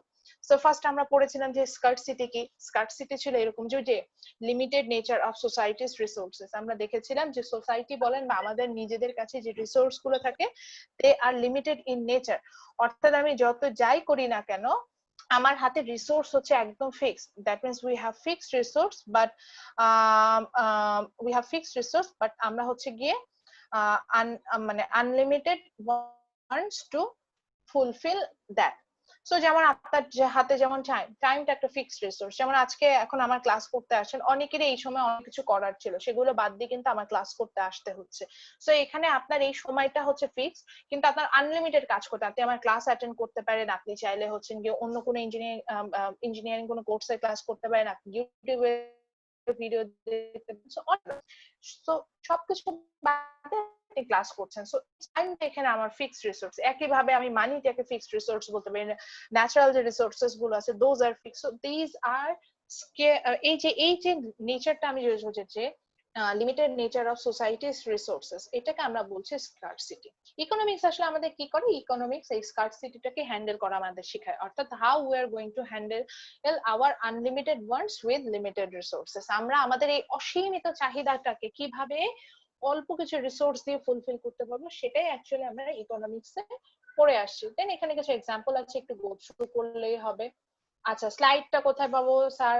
স্লাইডটা আপনাদের গুগল ক্লাসরুমে দেওয়া আছে, 2 সেকশনে দেওয়া আছে, সো ওখান থেকে আবার একটু দরকার হলে কালেক্ট করে নেবেন। দেন আমরা চলে গিয়েছিলাম হচ্ছে branches of economics. So normally economics is divided into direct areas. One is micro, another one is macro. The word micro means small, so microeconomics means small economics. So when I talk about the economic activities of an individual or of a firm or consumer behavior or producer behavior, that means আমি একজন মানুষের economic activities নিয়ে কথা বলছি বা একজন প্রোডিউসারের economic activities নিয়ে কথা বলছি, so that is microeconomics. And the word macro means large or big. So macroeconomics means large economics, bigger economics. So when I talk about the economy as a whole, like if I talk about unemployment, inflation, যেগুলো আমরা final এক্সামের সময় পড়েছি, দেখবেন যে সেখানে কিন্তু কখনো ইন্ডিভিজুয়ালকে নিয়ে কথা বলিনি, পুরো একটা ইকোনমি নিয়ে অ্যাসেসমেন্ট করেছি, বিশাল একটা এরিয়া নিয়ে আলোচনা করেছি। এটাকে আমরা বলেছি হচ্ছে ম্যাক্রো ইকোনমিক্স। আচ্ছা, এগুলো কি? এগুলো হচ্ছে বিভিন্ন ব্রাঞ্চেস দেখিয়েছিল যেটা মাইক্রো কভার করে, এবার এখানেও কিছু ব্রাঞ্চেস দেখিয়েছিল যেটা মাইক্রো ম্যাক্রোকে কভার করে। দ্যাটস ইট, এটা নিয়ে অত স্টাডি না করলেও হবে। সো মাইক্রো তাহলে বুঝবো হচ্ছে স্মল ইকোনমি, মানে আমি ইকোনমিক বিহেভিয়ার নিয়ে যদি কথা বলি, নিজের ইকোনমিক বিহেভিয়ার নিয়ে যদি কথা বলি, আমার স্টুডেন্টদের ইকোনমিক বিহেভিয়ার নিয়ে যদি কথা বলি, তখন সেটা মাইক্রো হবে। কিন্তু আমি যখন আমার সব স্টুডেন্টের ইকোনমিক বিহেভিয়ার নিয়ে কথা বলবো বা গ্রিন ইউনিভার্সিটি সব স্টুডেন্টদের ইকোনমিক বিহেভিয়ার নিয়ে কথা বলবো, সেটা হবে ম্যাক্রো ইকোনমিক্স। ওকে, দেন আমরা চলে গিয়েছিলাম হচ্ছে গিয়ে, এটা টাইমফ্রেমটা না জানলেও হবে, এটা জাস্ট আমাদের গো থ্রু করা দরকার ছিল, জানা দরকার ছিল। আমরা টাইম ফ্রেমটা নিয়ে কথা বলেছিলাম, সরি। দেন আমরা চলে গিয়েছিলাম economic system. Yes, it's important. Economic system হচ্ছে আমরা যে ইকোনমি, মানে আমরা যে ইকোনমিটাতে থাকি, মানে যে মার্কেটটাতে থাকি, সেটাতে আসলে ডিমান্ড সাপ্লাইটা কে দিচ্ছে সেটার উপর বেসিস করে আমরা ইকোনমিক সিস্টেমটাকে মেজার করি। সো ফার্স্টে আমরা পড়েছিলাম মনে হয় প্ল্যান্ড ইকোনমি নিয়ে, যেখানে গভর্নমেন্ট সবকিছু ডিসাইড করে, ডিমান্ড সাপ্লাই সব, এবং এটা একটা পারফেক্ট এক্সাম্পল ছিল পাবলিক ইউনিভার্সিটি গুলো। দেন আমরা পড়েছিলাম হচ্ছে মার্কেট ইকোনমি। মার্কেট ইকোনমি হচ্ছে গিয়ে, আচ্ছা একটা প্রশ্ন হতে পারে, ম্যাডাম আপনি একদম খুব সিম্পলি বলে যাচ্ছেন, আমি কিভাবে অ্যান্সার করলে আমি মার্কস পাবো? অবশ্যই, আমি কিন্তু খুব ডিফিকাল্ট কোনো ডেফিনেশন চাই না, আপনি যেটা বুঝেছেন সেটা বললেই মার্কসটা পাবেন। আচ্ছা, দেন আসছিল হচ্ছে মার্কেট ইকোনমি। মার্কেট ইকোনমিতে যেটা হবে যে কনজিউমার এন্ড প্রোডিউসার যারা, এটা কনজিউমাররা ডিসাইড করবে about the demand side and producer will decide about the supply side. So এখানে হচ্ছে গিয়ে ওটাও মার্কেট ইকোনমি ছিল। আর মিক্সড ইকোনমিটা হচ্ছে it's the mixture of planned economy and market economy. So আমি যদি এক্সাম্পলে যাই, প্ল্যান্ড ইকোনমির একটা এক্সাম্পল হচ্ছে পাবলিক ইউনিভার্সিটি, মার্কেট ইকোনমির একটা এক্সাম্পল হচ্ছে প্রাইভেট ইউনিভার্সিটি, আর মিক্সড ইকোনমি হচ্ছে বাংলাদেশের যে হায়ার স্টাডিজ এর যে মার্কেটটা, মানে হায়ার স্টাডিজ এর যে এরিয়া যেটা, এটা হচ্ছে কি মিক্সড ইকোনমির একটা এক্সাম্পল। দেন আমরা চলে আসছিলাম হচ্ছে 10 প্রিন্সিপাল। আমি জাস্ট একদম শর্টকাটে বলবো এবং আবারও বলছি, স্লাইড যেহেতু শেয়ার করা আছে, স্লাইডে ক্লিক করলে আপনারা দেখবেন যে এটা কিন্তু উইকিপিডিয়াতে রাইট করা আছে, যে দেখেন আমি মাউস নিচে এই জন্য যাতে দেখতে পারেন। সো উইকিপিডিয়াতে কিন্তু আপনি চলে যেতে পারবেন। সো প্রথম যে 4টা প্রিন্সিপাল ছিল, those 4 principle is about how people make decision, অর্থাৎ অ্যাজ এ ইন্ডিভিজুয়াল আমি কি করে ডিসিশন মেক করি, সেই 4টা বিষয়ের উপরে ছিল। তো সরি, এখানে ফার্স্ট প্রিন্সিপাল যেটা ছিল পিপল ফেসেস ট্রেড অফ, এটার মানে ছিল হচ্ছে গিয়ে আমাদের যখন আমরা একটা ডিসিশন মেক করতে যাই, আমাদের হাতে অনেক অপশন থাকে, সেই অপশনের মধ্যে যে কোনো একটা চুজ করতে হয়। এটাকে আমরা বলেছিলাম হচ্ছে গিয়ে পিপল ফেস ট্রেড অফস। দেন হচ্ছে গিয়ে আমাদের যে প্রিন্সিপালটা ছিল সেটা ছিল হচ্ছে গিয়ে অপরচুনিটি কস্ট। অপরচুনিটি কস্ট হচ্ছে আপনি যখন একটা কাজ করেন, এটার জন্য আপনাকে অনেকগুলো কাজ গিভ আপ করতে হবে, আপনি যখন কোনো একটা কিছু গেইন করেন এটার জন্য আপনাকে অনেক কিছু গিভ আপ করতে হবে, যে জিনিসগুলো আপনি গিভ আপ করে দিচ্ছেন সেটা হচ্ছে আপনার অপরচুনিটি কস্ট। যেমন এখন ক্লাস করার জন্য আপনাকে ঘুমানো গিভ আপ করতে হচ্ছে, ফ্যামিলির সাথে কোয়ালিটি টাইম স্পেন্ড করা গিভ আপ করতে হচ্ছে। So those are your opportunity cost. Then the third one is rational people think at the margin. এটার মিনিংটা হচ্ছে গিয়ে যে in the same situation we are doing the same thing. আমরা rational people মানে we are purposefully and systematically doing the best thing for us. এই যে আমি ডেফিনেশন হয়তো জিজ্ঞাসা করতে, who are the rational people or think at the margin মানে কি, এগুলো একটু এই স্লাইডটাও স্টাডি করলেও পেয়ে যাবেন। তো আমরা সেম সিচুয়েশনে সেম কাজটা করি। যেমন একটা এক্সাম্পল হতে পারে প্রাইস বাড়লে আমরা কিন্তু কম ডিমান্ড করি, সেম সিচুয়েশনে সবাই একই কাজই করে, এমন কেউ নাই যে প্রাইস বাড়লে আমরা কিন্তু বেশি ডিমান্ড করছি। আচ্ছা, লাস্ট ওয়ান ছিল হচ্ছে people respond to the incentive. অর্থাৎ আমাদের যদি এমন হয় যে একটা কাজ করবে, এটার জন্য আমাকে একটা রিওয়ার্ড দেওয়া হবে বা একটা পানিশমেন্ট দেওয়া হবে, এরকম যদি একটা কোনো ইনসেন্টিভ দেওয়া হয় তাহলে কিন্তু আমরা সেটাতে রেসপন্ড করি। এটা মার্কেটিং এর সাথে রিলেটেড একটা টপিক। আমি আমার ক্লাস থেকে যদি বলতে চাই, আমি আমার প্রথম ক্লাসে আপনাদের একটা ইনসেন্টিভ দিয়ে রেখেছিলাম, কি যে আমার ক্লাসের প্রত্যেকটা ক্লাসের ভ্যালু হচ্ছে কি 400 টাকা। আমার ক্লাস মিস করা মানে হচ্ছে 400 টাকা আপনি নষ্ট করলেন। সো এই ইনসেন্টিভটা দেওয়ার কারণে যেটা হয়েছে যে আমার ক্লাসের পার্টিসিপেশন কিন্তু বেড়েছে, যে আপনারা রেসপন্ড করেছেন এবং আমি জানি যে এই রেসপন্ডটা আপনি করবেনই। সো এখান থেকে আমি ইনসেন্টিভটা সবসময়ই দিই। এরপরে যে তিনটা প্রিন্সিপাল ছিল, সরি গলা বসে যাচ্ছে। সো এরপরে যে তিনটা প্রিন্সিপাল ছিল, those are cover the topic which is about trade can make everyone better of. So এখানে যেটা ছিল যে এই প্রিন্সিপাল গুলো সবগুলোই হচ্ছে কি আমাদের ইন্টারাকশন নিয়ে কথা বলছিল, যে আমরা কিভাবে একজন আরেকজনের সাথে রিলেটেড ইকোনমিতে। সো ফার্স্ট প্রিন্সিপাল যেটা, trade can make everyone better of, এটা বলতে বোঝাচ্ছিল যে একটা ট্রেড তখনই হবে যখন হচ্ছে কি বোথ পার্টি বেনিফিটেড হবে। সে ফর এক্সাম্পল আমি আমাদের আরএমজি সেক্টরের কথা বলতে পারি। আমরা কিন্তু ইউএসএ তে এক্সপোর্ট করি। ইউএসএ তে এক্সপোর্ট এই কারণেই করি কজ এখান থেকে আমরাও বেনিফিটেড হই, আবার ইউএসও আমাদের কাছ থেকে ইম্পোর্ট করে, মানে প্রোডাক্টটা কিনে নিয়ে যায়, বিকজ ইউএসও এখান থেকে বেনিফিটেড হয়। Then the second one is market are usually a good way to organize the economic activities. এটা নিয়ে আমি তেমন কিছু বলিনি, আমি জাস্ট বলেছিলাম যে মার্কেটকে যদি আমি গভর্নমেন্ট ইন্টারভেনশন ছাড়া ছেড়ে দিই তাহলে মার্কেট নিজেই পুরোটাকে কন্ট্রোল করতে পারে। এই কন্ট্রোলিং পাওয়ারটাকে বলে ইনভিজিবল হ্যান্ড। সো এটা নিয়ে অত বেশি স্টাডি করার দরকার নেই, যেহেতু এইটা আমাদের তেমন কোনো ইম্পর্টেন্ট টপিক না। সো এটা নিয়ে যাইনি। আর লাস্টে বলেছিলাম যে গভর্নমেন্ট চাইলে একটা মার্কেটের আউটকাম বাড়াতে পারে। এটা হচ্ছে লাস্ট প্রিন্সিপাল ছিল, যে government can sometimes improve the market outcomes. Okay, then the key topic was the how the economy work as a whole. So under that, আমাদের প্রথম প্রিন্সিপালটা ছিল a country's standard of living depends on its ability to produce goods and services. এটা আসলে জিডিপির সাথে related. আমরা তো জানি the total output produces within a country within a year is called GDP. So the how much the GDP higher in a country, the richest that country is. So একটা কান্ট্রির GDP যেহেতু বড় হলে আমরা সেই কান্ট্রিকে রিচ বলে থাকি। Rich হওয়া মানে হচ্ছে জিডিপি বড় মানে তার হচ্ছে কি তার হাতে ওই পরিমাণ অ্যাসেট আছে বা ওই পরিমাণ মানি আছে, এবং ওই মানিটা কিন্তু আমার আপনার হাতে আছে। আর standard of living depends on the quality of product. So যখন আপনার হাতে মানি থাকবে আপনি কিন্তু কোয়ালিটির প্রোডাক্ট পারচেজ করবেন। So simple thing, GDP high তার মানে আপনার হাতে ওই কান্ট্রির অ্যাসেট আছে, সো আপনার অ্যাসেটও হাই, আপনার হাতে অ্যাসেটও থাকবে, আপনি কোয়ালিটি অফ প্রোডাক্টও পাবেন।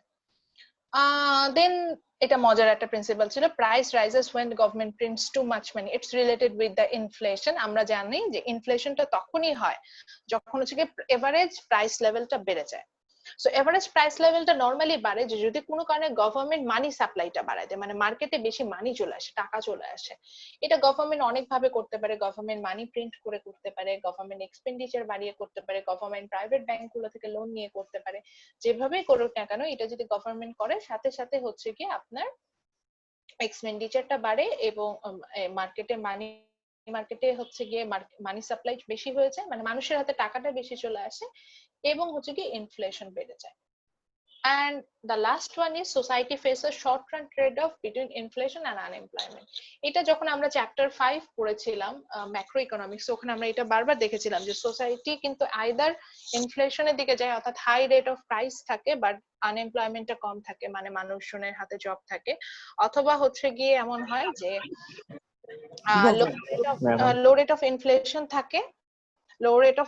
থাকে, কিন্তু হচ্ছে গিয়ে আপনার মানুষের হচ্ছে গিয়ে যেটা বলা যাচ্ছে যে এমপ্লয়মেন্ট জেনারেশনটা সেভাবে হয় না। সো এটা সোসাইটির ইচ্ছা যে সে কোনটার মধ্যে চুজ করবে। সো এটা ছিল ফার্স্ট চ্যাপ্টারের। আবারও বলছি এই চ্যাপ্টার থেকে যে স্লাইডে যা দেখালাম এই স্লাইডটাও যদি ফলো করেন এরকম শর্ট কোশ্চেন করব আমি, যে ইকোনমিক্স এর ডেফিনেশন চাইতে পারি বা যে কোনো একটা প্রিন্সিপালকে বলবো যে এক লাইনে বলেন আপনি কি বুঝছেন, এবং সেই ক্ষেত্রে আমার পছন্দের প্রিন্সিপাল কিন্তু প্রথম 4টা প্রিন্সিপালই, এবং পরবর্তীতে যে 3টা প্রিন্সিপাল থেকে নরমালি প্রশ্ন করে এখন যে 3টা প্রিন্সিপাল আমরা স্ক্রিনে দেখতে পাচ্ছি এই প্রিন্সিপাল গুলো থেকে সাধারণত আমি শর্ট কোশ্চেন গুলো করে থাকি। দেন একটু সময় দেন আমি চ্যাপ্টার 2টা ওপেন করি।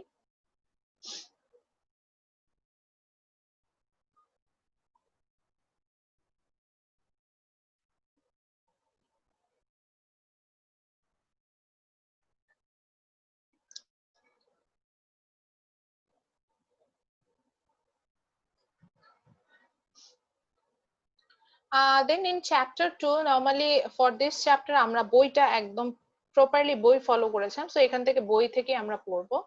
সো এখানে আমরা প্রথমে যে জিনিসটা সম্পর্কে পড়বো সেটা হচ্ছে গিয়ে যে সার্কুলার ফ্লো ডায়াগ্রাম। কোথায় গেল, সরি আমি এটা একটু পিছিয়ে চলে গিয়েছি।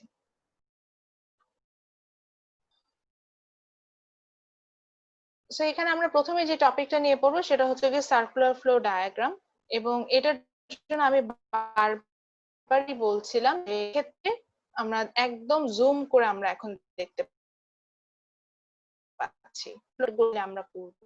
সো সার্কুলার ফ্লো ডায়াগ্রামে যেটা হয়েছিল যে এখানে আসলে কিভাবে আপনি ইকোনমিতে হচ্ছে গিয়ে কানেক্টেড এই জিনিসটাই হচ্ছে গিয়ে, এবং যেহেতু আমাদের পিডিএফ ফাইল আমরা দেখতে পাচ্ছি এটা আমাদের জন্য সুবিধা। আউটার ফ্লো যেটাকে আমি বলেছিলাম এটা ছিল মানি ফ্লো বা ডলার ফ্লো, আমরা দেখতে পাচ্ছি এটা গ্রিন কালার একটা অ্যারো দিয়ে দেখাচ্ছে, এবং ইন যেটা ছিল সেটাকে আমরা বলেছিলাম হচ্ছে গিয়ে গুডস এন্ড সার্ভিসের ফ্লো।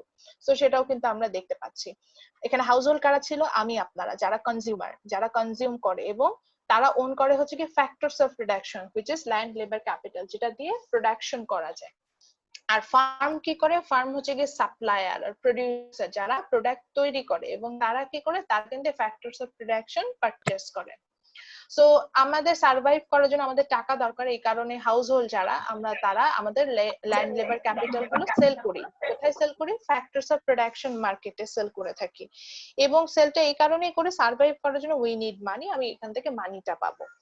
দেন আমি ওখান থেকে আমার household factors of production sell করে যে টাকাটা পাই সেই টাকাটা আবার গুডস এন্ড সার্ভিস মার্কেট থেকে গুড সার্ভিস পারচেজ করে নিয়ে আসে। তাহলে এই যে বিষয়টা এটাই হয় যে হাউস হোল্ড, এই যে labour market, sorry factors of production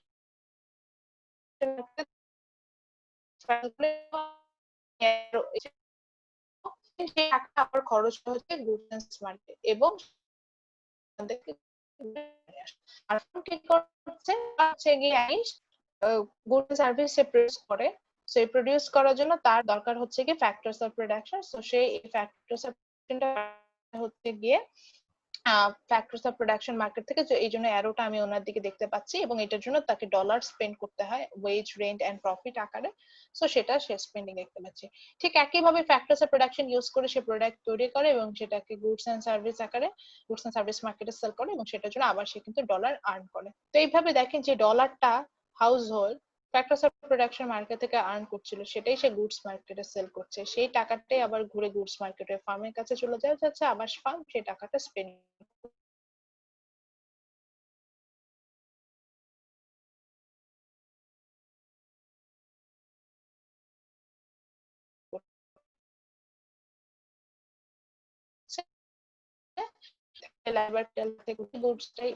ফার্মের কাছে চলে গেল, ফার্ম ওটা দিয়ে প্রোডাক্ট তৈরি করলো, করে সেটা গুডস মার্কেটে সেল করলো, সেটা আবার আমি পারচেজ করলাম, ওটা পারচেজ করে আমার energy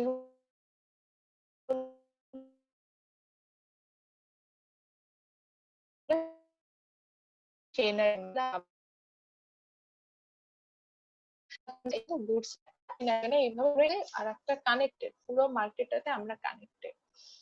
so this is the circular flow diagram, এবং এইভাবে আমরা সাধারণত ইকোনমিতে কানেক্টেড হই সবাই।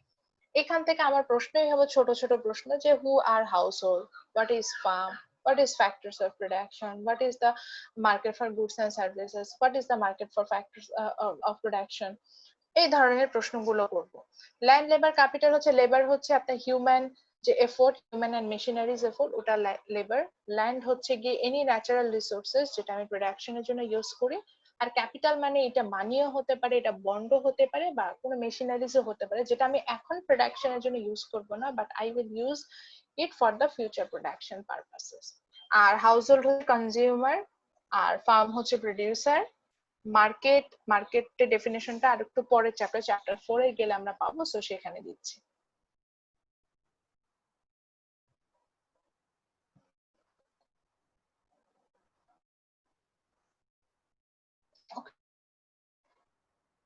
দেন আমরা চলি টপিকে, সেটা হচ্ছে গিয়েছিল যে production possibility frontier. Production possibility frontier যেটা দেখাচ্ছিল আমাদেরকে যে প্রোডাকশন পসিবিলিটি ফ্রন্টিয়ার এরকম একটা গ্রাফ দিয়ে আমরা দেখে থাকি, এবং এই ক্ষেত্রে যেটা হয় যে এরকম একটা গ্রাফ দিয়ে আমরা দেখে থাকি, এবং এক্ষেত্রে যেটা হয় যে আমাদের হচ্ছে, সরি একটু নিচে নামতে চাইলাম, প্রোডাকশন পসিবিলিটি ফ্রন্টিয়ারের গ্রাফটা আমরা দেখতে পাচ্ছি। সো এখানে যেটা হয় যে একটা কান্ট্রির যে পরিমাণ ইনপুট আছে, that means available inputs and technology, সেটা ইউজ করে যে আমরা ডিফারেন্ট কম্বিনেশন অফ আউটপুট পাই, এটাই একটা পিপিএফ শো করে, প্রোডাকশন পসিবিলিটি ফ্রন্টিয়ার শো করে। যেমন এখানে আমি একটা প্রোডাকশন পসিবিলিটি ফ্রন্টিয়ার দেখতে পাচ্ছিলাম for a specific nation 1। So এখানে নেশন 1 কতগুলো কম্পিউটার এবং কার প্রডিউস করতে পারবে using the available technology and resources it has, that's shown by this production possibility curve, এবং এটা ডিফারেন্ট পয়েন্ট আমরা ডিফারেন্ট কম্বিনেশন পাবো। But the relationship between A point and B point is A পয়েন্টের প্রোডাকশনে হয়তো combination different, বা B পয়েন্টের প্রোডাকশনে হয়তো যে আউটপুটের কম্বিনেশনটা ডিফারেন্ট, বাট এ পয়েন্টে তৈরি করতে আমার যে পরিমাণ ইনপুট লাগবে, মানে যতজন লেবার এবং ক্যাপিটাল লাগবে, বি পয়েন্টের প্রোডাকশনে যেতেও কিন্তু আমার সেম লেবার এন্ড ক্যাপিটাল লাগবে। ই পয়েন্টের জন্য সেম হবে, এফ পয়েন্টের জন্য সেম হবে। এটাই হচ্ছে পিপিএফ এর বিষয়টা, যেটা ছিল যে ইয়াটা থাকে। এরপরে এই চ্যাপ্টারও আবার মাইক্রো ইকোনমিক্স এবং ম্যাক্রো ইকোনমিক্স এর ডেফিনেশন এন্ড আদার্স নিয়ে কথা বলা আছে। তো কোনো কারণে যদি এমন হয় যে আপনি মাইক্রো ম্যাক্রো ডেফিনেশনটা বুঝতে পারছেন না, সেক্ষেত্রে যদি আপনি হচ্ছেন গিয়ে এখানেও পড়েন, এখানেও কিন্তু ডেফিনেশনটা পান যে what is micro and what is macro, এটা দুটো ডিফারেন্সটা এখানে দেওয়া আছে। সো তাহলে আবার আসি চ্যাপ্টার 2 থেকে ফাইনালি আমি কোশ্চেন করবো কি, চ্যাপ্টার 2 থেকে কোশ্চেন হবে অ্যাবাউট পিপিএফ থেকে ছোট ছোট প্রশ্ন হবে, বিভিন্ন ছোট ছোট ফার্ম কি, হাউস হোল্ড কি, এই ধরনের ছোট প্রশ্ন হবে, দেন মাইক্রো ভার্সেস ম্যাক্রো এই জায়গায় যাবে। ওকে, দেন আমাদের এই চ্যাপ্টার কমপ্লিট হয়ে যায়। এই চ্যাপ্টার থেকে আর আমরা তেমন কিছু পড়ি নেই। দেন আমরা চলে যাব হচ্ছে গিয়ে chapter 4 A, which is the most important chapter for midterm examination, যেটার জন্য আমি ফাইনাল আপনাদের প্রিপারেশন নিয়ে রেখেছিলাম। সো এই চ্যাপ্টারটার প্রত্যেকটা টপিক ইম্পর্টেন্ট, এইটার প্রত্যেকটা টপিক থেকে আমি প্রশ্ন করতে পারবো, এটা মনে রাখবেন। প্রথমে আমি প্রশ্ন করতে পারবো হোয়াট ইজ মার্কেট, এটার জন্য একটা স্লাইড আছে, স্লাইডটা আমার শেয়ার করা আছে। তো আমি আগে বইটা থেকে পড়িয়ে নিই, তারপর আমি একটু স্লাইডও দেখাবো। সো আমার প্রথমে ডেফিনেশন হতে পারে হোয়াট ইজ মার্কেট, আমি মার্কেটের ডেফিনেশন চাইতে পারি। সো আমরা মার্কেটটা কি দেখেছিলাম, আমরা দেখেছিলাম যে মার্কেট হচ্ছে কি এমন একটা প্লেসও না, অ্যাকচুয়ালি এমন একটা সিচুয়েশন যেখানে কনজিউমার এবং প্রোডিউসার একজন আরেকজনের সাথে মিট করে। কিসের জন্য মিট করে, যে আপনার হচ্ছে গিয়ে to exchange goods and services. So এই যে জায়গাটা আমরা পেয়ে যাই, সেটাকে আমরা বলেছিলাম হচ্ছে গিয়ে মার্কেট। তো মার্কেটে যেটা হয় যে আমার এখানে দুইটা গ্রুপ থাকে, একটা হচ্ছে গিয়ে বায়ার আর একটা হচ্ছে গিয়ে সেলার। সো বায়ার সেলারদের মধ্যে যে আমার যে বিষয়টা থাকবে, সেটাও কিন্তু আমি হচ্ছে গিয়ে এখানে আসতে পারবো। সো চলে যাই আমাদের স্লাইডটা একটু যাই, দেখি কি অবস্থা শেয়ার করতে গেলে।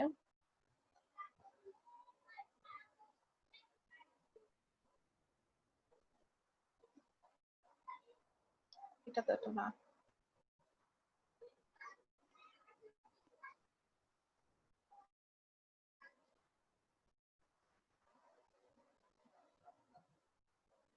সো এটা ছিল আমাদের সেই স্লাইডটা। এই স্লাইডটা আপনাদের সাথে শেয়ার করা আছে ক্লাসরুমে। সো এখানে প্রথমে আমরা বুঝেছিলাম যে হোয়াট ইজ মার্কেট, এই বললাম যে মার্কেটের এবং আমি ক্লাসেও কিন্তু দিতাম যে মার্কেটের যে সিচুয়েশন সেটা বলেছিলাম, বায়ার সেলার মিট করবে, একটা প্রাইস, প্রোডাক্টের প্রাইস টেক করবে, দেন এটা হবে বার্গেনিং প্রসেসের মাধ্যমে। আচ্ছা, তারপরে আমরা দেখেছিলাম হচ্ছে কি market to types, one is competitive market, another one is monopoly market. অবশ্যই আপনার বইয়ে ডেফিনেশন দেওয়া আছে, বা আমি যখন লেকচার প্রিপেয়ার করতে বলেছিলাম আপনাদেরকে দিয়ে, সেই লেকচারেও হচ্ছে গিয়ে আমি ডেফিনেশন দিয়ে দিয়েছিলাম। তারপর একটু মনে করার জন্য বলছি, কম্পিটিটিভ মার্কেটে যেটা ছিল যে মিনি বায়ার্স মিনি সেলার্স, অনেক বায়ার সেলার যে মার্কেটটাতে থাকে সেটা কম্পিটিটিভ মার্কেট হয়। যেমন চালের বাজার, ডালের বাজার, ইভেন প্রাইভেট ইউনিভার্সিটি গুলো, এগুলো কম্পিটিটিভ মার্কেটে পড়ে, যেখানে অনেক অনেক অনেক সেলার আছে, অনেক অনেক অনেক বায়ার আছে, এবং এখানে আপনার অ্যাক্টিভিটিস হয় অ্যাজ এ প্রাইস টেকার, মানে আপনি এখানে কোনোভাবে প্রাইসটা সেট করতে পারছেন না। আর মনোপলি মার্কেটে কি হয়, হ্যাঁ এখানে অনেক বায়ার থাকে, খালি একটাই সমস্যা, সেলার একজন, সেটাকে আমি মনোপলি মার্কেট বলেছিলাম। যেমন আমার ক্লাসরুমটা, এই যে ইঞ্জিনিয়ারিং ইকোনমিক্স এর ক্লাসরুমটা, এটা হচ্ছে একটা মনোপলি মার্কেট, বিকজ এখানে একজনই মাত্র সেলার, সেটা হচ্ছে আমি যেভাবে বলবো আমার ক্লাসটা ঠিক সেভাবে চলবে। কিন্তু অনেকগুলো বায়ার, এই আমার 2 সেকশন মিলায় 76 জন স্টুডেন্ট আছেন রেগুলার, এই 76 জন স্টুডেন্ট হচ্ছে আমার আমার কাছে এখানে কনজিউমার, আর আমি একা seller. So it's an monopoly market. But যখন আপনি হচ্ছেন গিয়ে পুরো প্রাইভেট ইউনিভার্সিটি গুলো নিয়ে কথা বলুন, সেটা কিন্তু একটা কম্পিটিটিভ মার্কেটে পড়ে, many buyers, many sellers. Nazmul, আপনি বারবার হচ্ছেন আনমিউট হয়ে যাচ্ছেন, আমি আপনাকে বারবার মিউট করে দিচ্ছি। আচ্ছা, আমি এটা একটু ক্লোজ করি যাতে কেউ আর ইজিলি আনমিউট না হতে পারে। ওকে, সো দেন হচ্ছে কি আমরা চলে গিয়েছিলাম যে টপিকটাতে, সেটা ছিল হচ্ছে ইটস অ্যাবাউট ডিমান্ড। আমরা দেখেছিলাম যে ডিমান্ডটা কি, আমরা সেটা সম্পর্কে এখানে আসলে আইডিয়া নিচ্ছিলাম। সো এখানে আমরা দেখেছিলাম যে ডিমান্ড বলতে আমাদের যেটা বুঝাচ্ছিল যে ডিমান্ডের ফিগারটা আসে না কেন, ও আচ্ছা এটা এরকম।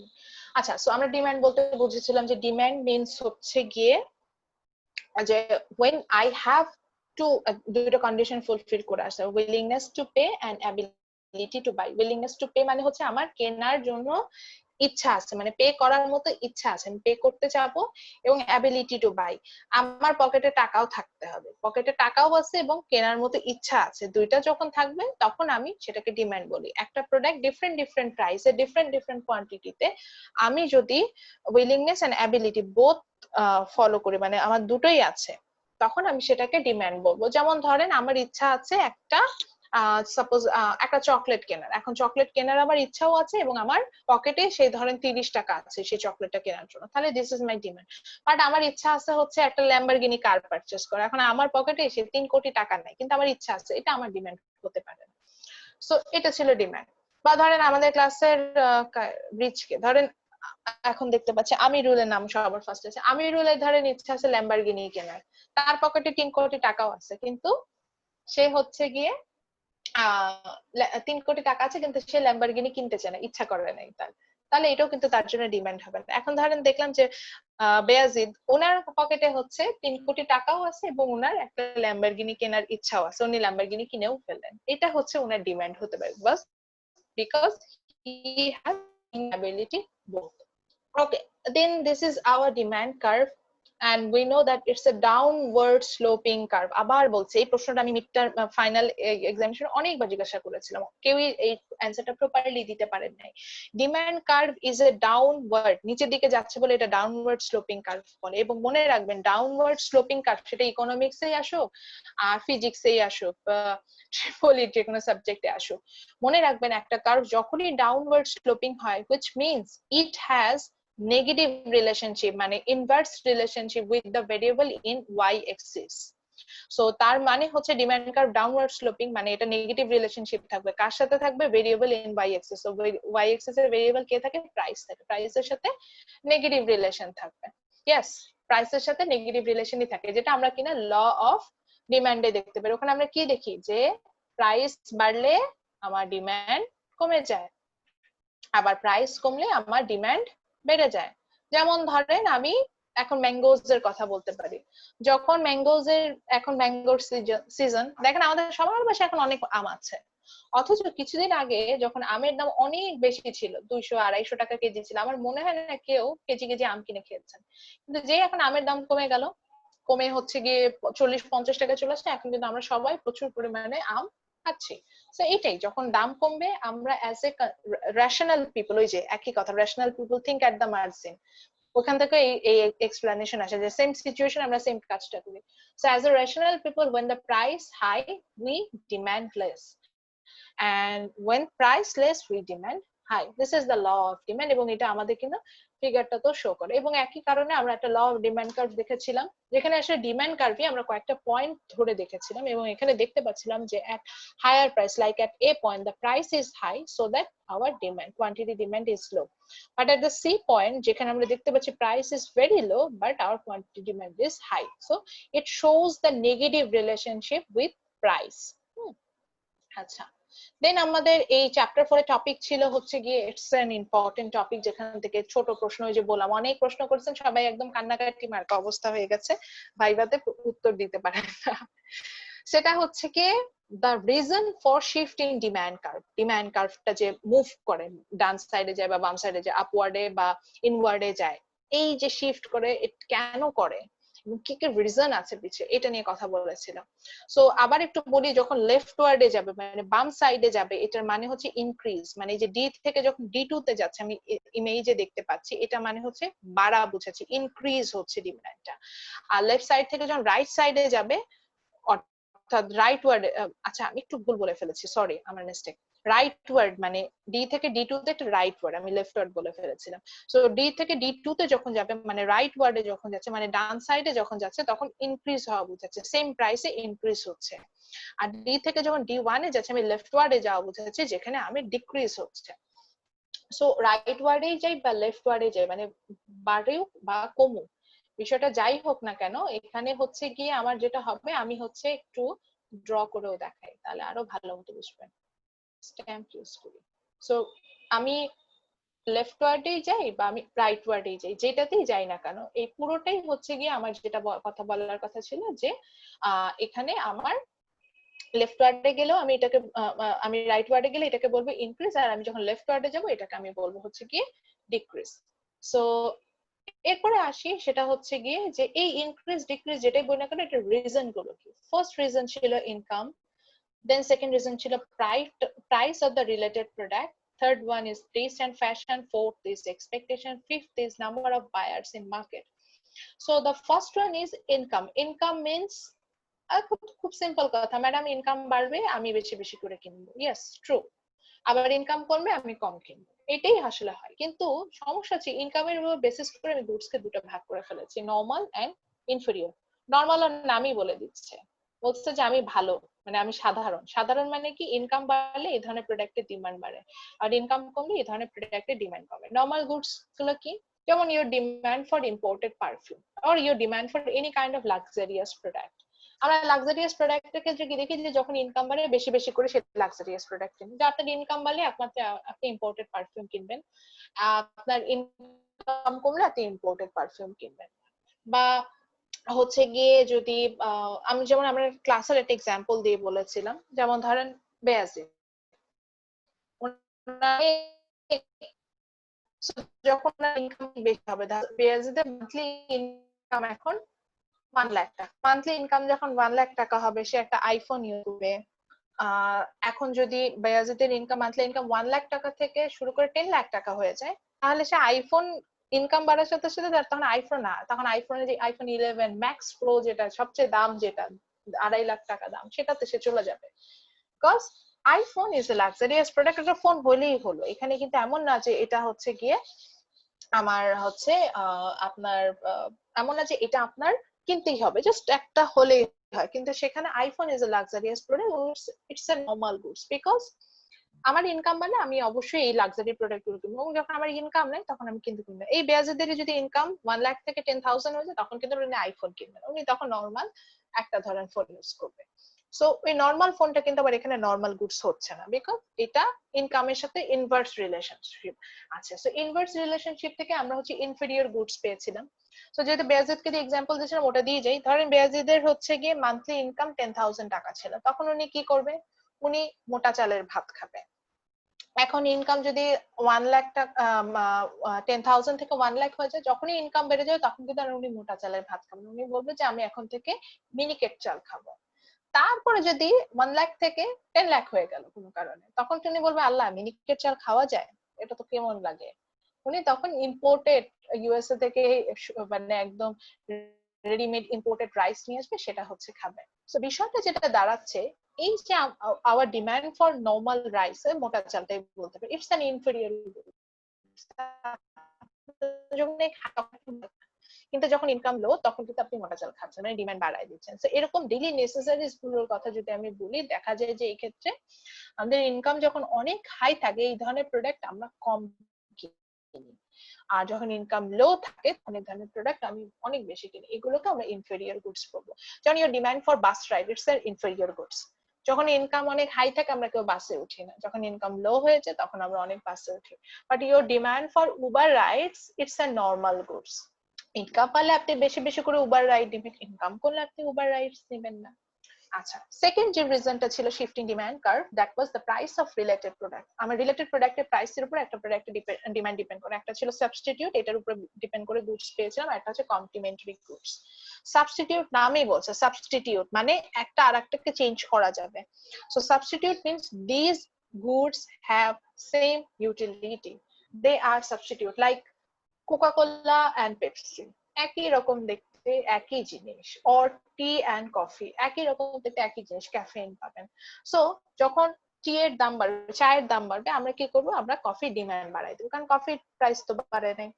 চায়ের দাম বাড়া মানে চায়ের ডিমান্ড কমবে, কিন্তু অ্যাজ এ সাবস্টিটিউট প্রোডাক্ট হিসেবে আমরা ধরেন কফি খাওয়া শুরু করব। আবার ধরেন হচ্ছে কি কোকা-কোলা দাম বাড়লে আমরা কি করবো, আমরা পেপসি বেশি খাবো, বিকজ একই জিনিস সাবস্টিটিউট কনজিউম করলেই হলো। আবার একইভাবে ধরেন যদি হচ্ছে গিয়ে আর সাবস্টিটিউট কি হতে পারে, ধরেন আড়ং এর প্রোডাক্টের যদি দাম বেড়ে যায়, তাহলে আপনি বেশি বেশি করে অন্য যে ফ্যাশন হাউস আছে সেখান থেকে একই জিনিস, একই প্রোডাক্ট পাওয়া যাচ্ছে, আপনি ওখানে সাবস্টিটিউট করে যাবেন। আচ্ছা, কমপ্লিমেন্টারি গুডসটা কি? কমপ্লিমেন্টারি গুডস হচ্ছে গিয়ে এরা একসাথে কনজিউম করে, they are consuming together, like sugar and tea. আমরা ধরে নিচ্ছি আমরা সবাই সুইট টি খাই, সো এখন যদি সুগারের দাম বাড়ে, অনেক দাম বেড়ে গেল, ধরেন 1000 টাকা কেজি হয়ে গেল, তাহলে আমাদের পক্ষে তো এত বেশি সুগার কনজিউম করা পসিবল না, তখন আমি কি করবো, চায়ের ডিমান্ডও কমাই দিব। অর্থাৎ সাবস্টিটিউট কমপ্লিমেন্টারি গুডস এর ক্ষেত্রে কি হয়, যে একটা কমপ্লিমেন্টারি গুডস এর প্রাইস যদি বাড়ে, এর সাথে যে অন্য প্রোডাক্ট ছিল সেটা ডিমান্ড কমে যাবে। যেমন চিনির দাম বাড়লে চায়ের ডিমান্ড কমে যাবে, বা চায়ের দাম বাড়লে চিনির ডিমান্ড কমে যাবে। বা ধরেন হচ্ছে গিয়ে কলমের দাম বাড়লে, মানে pen and paper they are substitute, sorry complementary goods. So যদি আমার কলমের প্রাইস বাড়ে, তাহলে সেক্ষেত্রে দেখা যাবে যে পেপারের ডিমান্ড কমে যাবে, এরকম হবে। আচ্ছা, এরপরে যেটা আসে সেটা হচ্ছে কি টেস্ট এন্ড ফ্যাশন। অনেক সময় আপনার ডিমান্ড ডিপেন্ড করবে হচ্ছে আপনার টেস্টের উপরে। যে এমন হতে পারে যে সাপোজ শোভন, সে হচ্ছে গিয়ে আড়ং এ ছাড়া ড্রেস পরে না, ইয়েলো ছাড়া, ব্র্যান্ড ছাড়া উনি যান না।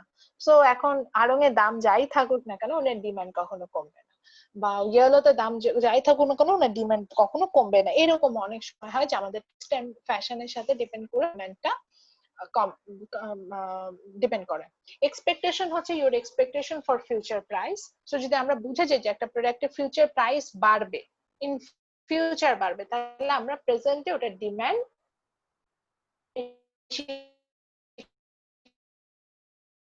করব, অনেক দাঁড়া যাবে। সো আমি জানি ফিউচার প্রাইস বাড়বে, সো আমি এখন বেশি বেশি কনজিউম করে নিচ্ছি। একইভাবে যদি আমি জানি এক্সপেক্টেড ফিউচার, তাহলে হচ্ছে কি আমরা বর্তমানে ডিমান্ডটা কম করি। যেমন হচ্ছে গিয়ে ধরেন আমি জানি যে এখন হচ্ছে কি যদি আমি ওয়াটারমেলন মানে তরমুজ এখন যদি এটা কিনতে যাই, এটা বাজারে নাই এবং এটা আসলে পাবো আমরা আরো কিছুদিন পরে। সো আমি জানি যে ইন ফিউচারে ওটার দাম হচ্ছে গিয়ে কমে যাবে, তাহলে আমার এখন তো এটা কনজিউম করা দরকার নেই, আমি যখন সিজন হবে তখন কনজিউম করবো। That's expectation. আর সবকিছু ভায়োলেটেড হয়ে এই লাস্ট রিজনটা থাকে, that is the number of buyers in market. মনে রাখতে হবে যে মার্কেটে যদি অনেক বেশি বায়ার থাকে তাহলে ডিমান্ড এমনি হাই হবে। লাইক বাংলাদেশের মার্কেট অনেক কিছুই কাজ করে না, কারণ আমাদের এত বেশি বায়ার, মানে এত বেশি কনজিউমার মার্কেটে যে ডিমান্ড কোনো কিছু দিয়ে কাজ করে না। ঠিক একইভাবে যদি বায়ার কমে যায়, নাম্বার অফ কনজিউমার মানে, তাহলে ওই মার্কেটে ডিমান্ড কমে আসে। সো দেন আমরা সাপ্লাইয়ের কথা বলেছিলাম। একইভাবে যদি আমরা প্রোডিউসারের এন্ড থেকে চিন্তা করি, when a producer has the ability and sell a ability and willingness to sell a product at different prices, then it's called supply. For example আমি আমার কথা বলতে পারি যে আমি আমার ক্লাসে সাপ্লায়ার। সো এখানে কেন আমি supplier? Because I have the willingness, আমার ইচ্ছা আছে ক্লাসটা নেওয়ার এবং অ্যাবিলিটিও আছে। ক্লাস নাও যদি আমি যদি কিছু নাই পারতাম ইকোনমিক্সে, তাহলে কিভাবে ক্লাসটা নিতাম বলেন স্যাররা? সো বোথ যখন আমার আছে তখন আমি এটাকে বলবো হচ্ছে কি সাপ্লাই। সো সেম ওয়ে মজার ব্যাপার হচ্ছে কি সাপ্লাই ইজ এ একই কথা ছিল যে আপওয়ার্ড স্লোপিং কার্ভ। একই প্রশ্ন করেছিলাম, অনেকে অ্যানসার দিতে পারেনি। আপওয়ার্ড স্লোপ মানে হচ্ছে কি পজিটিভ রিলেশনশিপ। সো কার সাথে হবে? Obviously the variable in Y axis. So as a producer, আপনি যদি প্রোডিউসার হন, নিজের কথা চিন্তা করেন তো, যে যত বেশি সাপ্লাই দিব তত বেশি, মানে যত হাই প্রাইস হবে তত বেশি সাপ্লাই দিব না, কারণ আমাদের প্রফিট বেশি হবে। So normal thing, when the price is high we love to supply more, যেটা দেখতে পাচ্ছি যে at P1 price we supply Q1, but when the price is low like P3 we supply less, যে আমরা মাত্র Q3 পরিমাণ supply দিচ্ছি। So তাহলে পজিটিভ যেহেতু রিলেশনশিপ আছে, ল অফ সাপ্লাইটাও একই জিনিস, যে if price high supply also high, and if price falls, supply also falls. Then supply curve sorry then supply কার্ভের চেঞ্জেস এর রিজন গুলো দেখেছিলাম, যে আমি দেখেছিলাম একই ভাবে যখন রাইট ওয়ার্ডে শিফট করবে, ডান সাইডে যাবে, আমি এটাকে বলবো ইনক্রিজ করছে, এবং লেফট ওয়ার্ডে যখন যাবে আমি তখন সেটাকে বলবো ডিক্রিজ করছে। যেমন এখানে যখন S1 থেকে S2 তে যাচ্ছে, there is shift in rightward, it means increase in supply, and যখন S1 থেকে S3 তে যাচ্ছে, লেফট ওয়ার্ডে যাচ্ছে, it means decrease in supply, সাপ্লাইটা কমছে। ওকে, দেন আমরা সাপ্লাই বাড়া কমার কিছু রিজন ছিল, এটা একটু বলে নিই, যেহেতু এটা আমার স্লাইডে মেনশন করা নাই। এটার রিজন গুলো ছিল হচ্ছে এরকম, যে প্রাইস অফ ইনপুট, আমার যেহেতু সাপ্লাই দিতে হবে, আমার যে ফ্যাক্টরস অফ প্রোডাকশন নিয়ে কথা বলতে হবে। সো যদি ইনপুটের প্রাইস বাড়ে, মানে আমার কস্টিং এ যদি বেড়ে যায়, তাহলে আমি কিন্তু সাপ্লাই কম দিব, কারণ কস্টিং বাড়া মানে হচ্ছে কি আমার প্রোডাক্টটা বানাইতে অনেক খরচ হবে। সো আমার এখানে একটা পসিবিলিটি থাকবে যে আমার প্রফিট কম হবে, তখন আমি আসলে সাপ্লাই কমাই দিব। আর যদি আপনার র মেটেরিয়ালস এর কস্টিং কমে যায়, তখন কিন্তু আমি সাপ্লাইটা বাড়াই দিই। যেমন বাংলাদেশে আমরা প্রচুর পরিমাণ রেডিমেড গার্মেন্টস প্রোডাক্ট সাপ্লাই দিই, বিকজ আমাদের র মেটেরিয়ালস মানে লেবার বলেন, যে যে র মেটেরিয়ালস গুলো আছে সেগুলো প্রাইস অনেক বেশি সাপ্লাই দিতে পারছে, কিন্তু ইউএসএ সে এত সাপ্লাই দিতে পারছে না, বিকজ ওদের দেশে labour and raw materials are very expensive, so ওরা এইটা সাপ্লাই কম দিচ্ছে। সেকেন্ড ছিল হচ্ছে কি টেকনোলজি, যদি পজিটিভ টেকনোলজি আসে সাপ্লাই বাড়বে, মানে রাইট ওয়ার্ডে যাবে, যদি নেগেটিভ টেকনোলজি আসে সাপ্লাই কমে যাবে।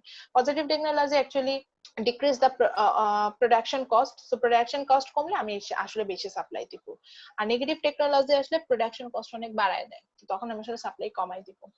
থার্ড ওয়ান ছিল হচ্ছে গিয়ে এক্সপেক্টেড ফিউচার প্রাইস। একই ভাবে অ্যাজ আ সাপ্লায়ার যদি আপনি বুঝেন যে ফিউচারের দাম কমে যাবে, আপনি এখনই বেশি বেশি সাপ্লাই দিবেন।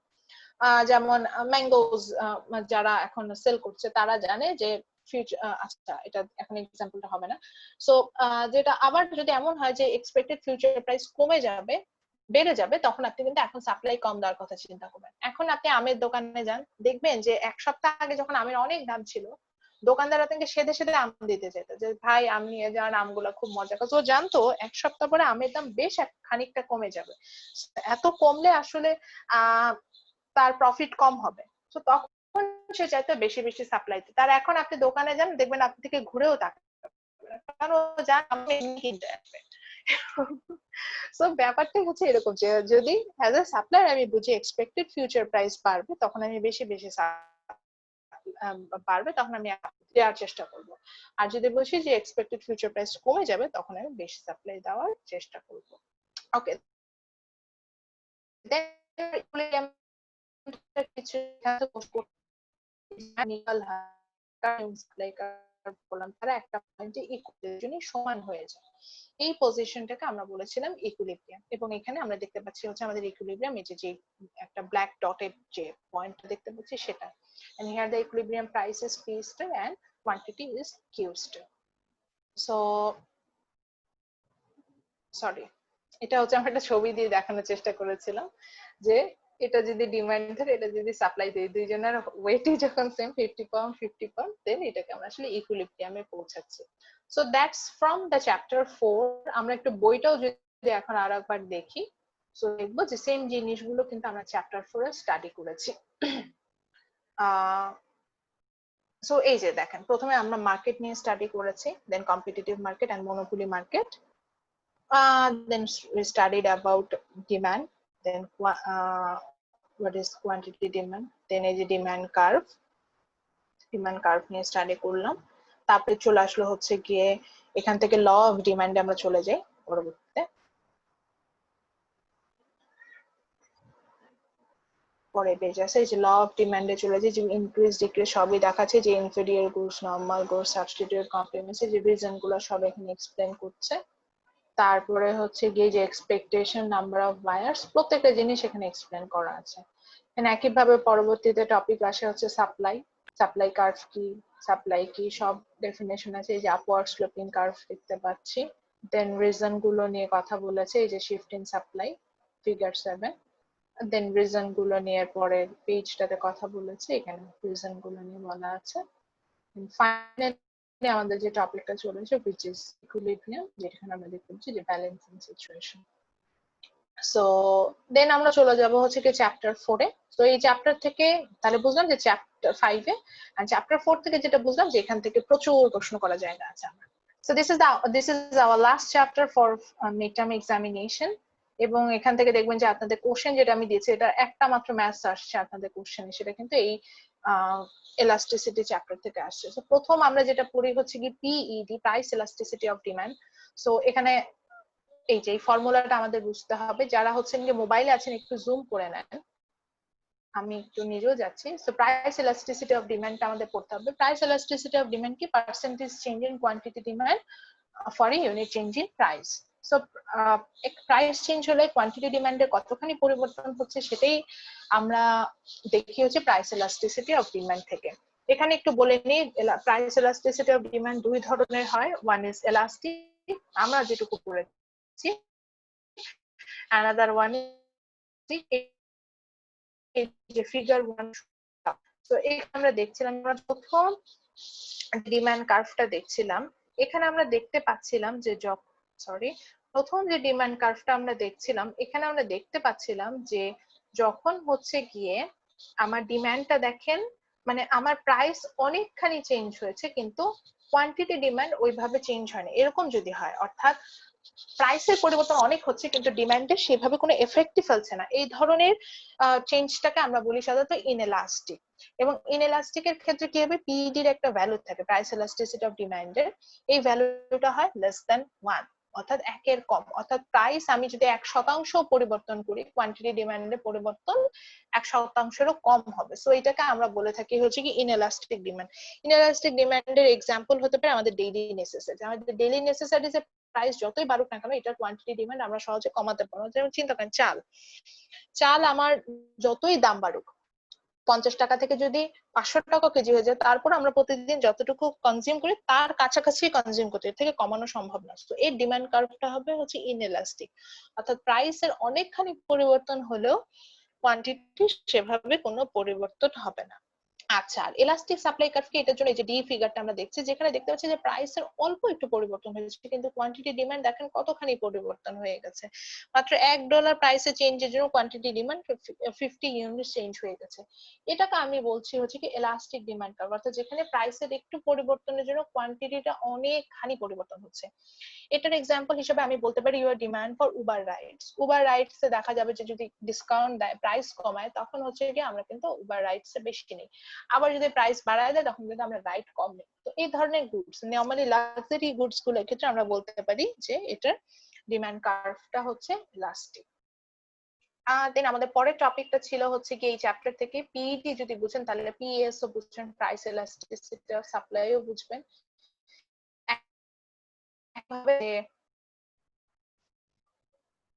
আচ্ছা, প্রাইস elasticity অফ সাপ্লাই বুঝছো। সো একইভাবে এটা তো না, ক্রস প্রাইস elasticity করাই নেই আমাদের।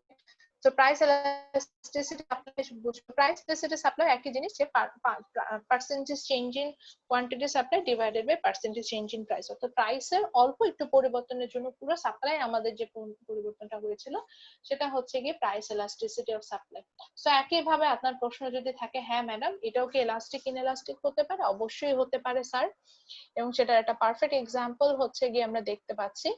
সো এখানে ফিগার বি তে আমরা দেখতে পাচ্ছি যে প্রাইস একই রকম $1 চেঞ্জ হয়েছে কিন্তু আমরা সেখানে কিন্তু কোয়ান্টিটির তেমন কোনো পরিবর্তন, মানে সাপ্লাই তেমন কোনো পরিবর্তনই দেখতে পাচ্ছি না। এটা হচ্ছে আমরা ইনএলাস্টিক সাপ্লাই কার্ভ বলি, এবং একইভাবে এটার ভ্যালু লেস দ্যান 1 হবে। এখন ইনএলাস্টিক সাপ্লাই কার্ভের এক্সাম্পল কি হতে পারে, ওই যে একই কথা, চালের সাপ্লাইটাকে আমি বলতে পারি এটা হচ্ছে ইনএলাস্টিক।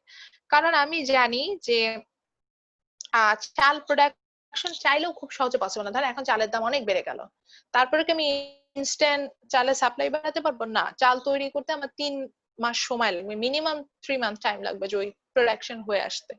সো চালের সাপ্লাই, মানে যে কোনো ধরনের এগ্রি প্রোডাক্টের সাপ্লাইটাকে আমরা সাধারণত ইনএলাস্টিক বলি। তো দাম যতই বাড়ুক না কেন ইনস্ট্যান্ট আমরা সেভাবে সাপ্লাই দিতে পারি না।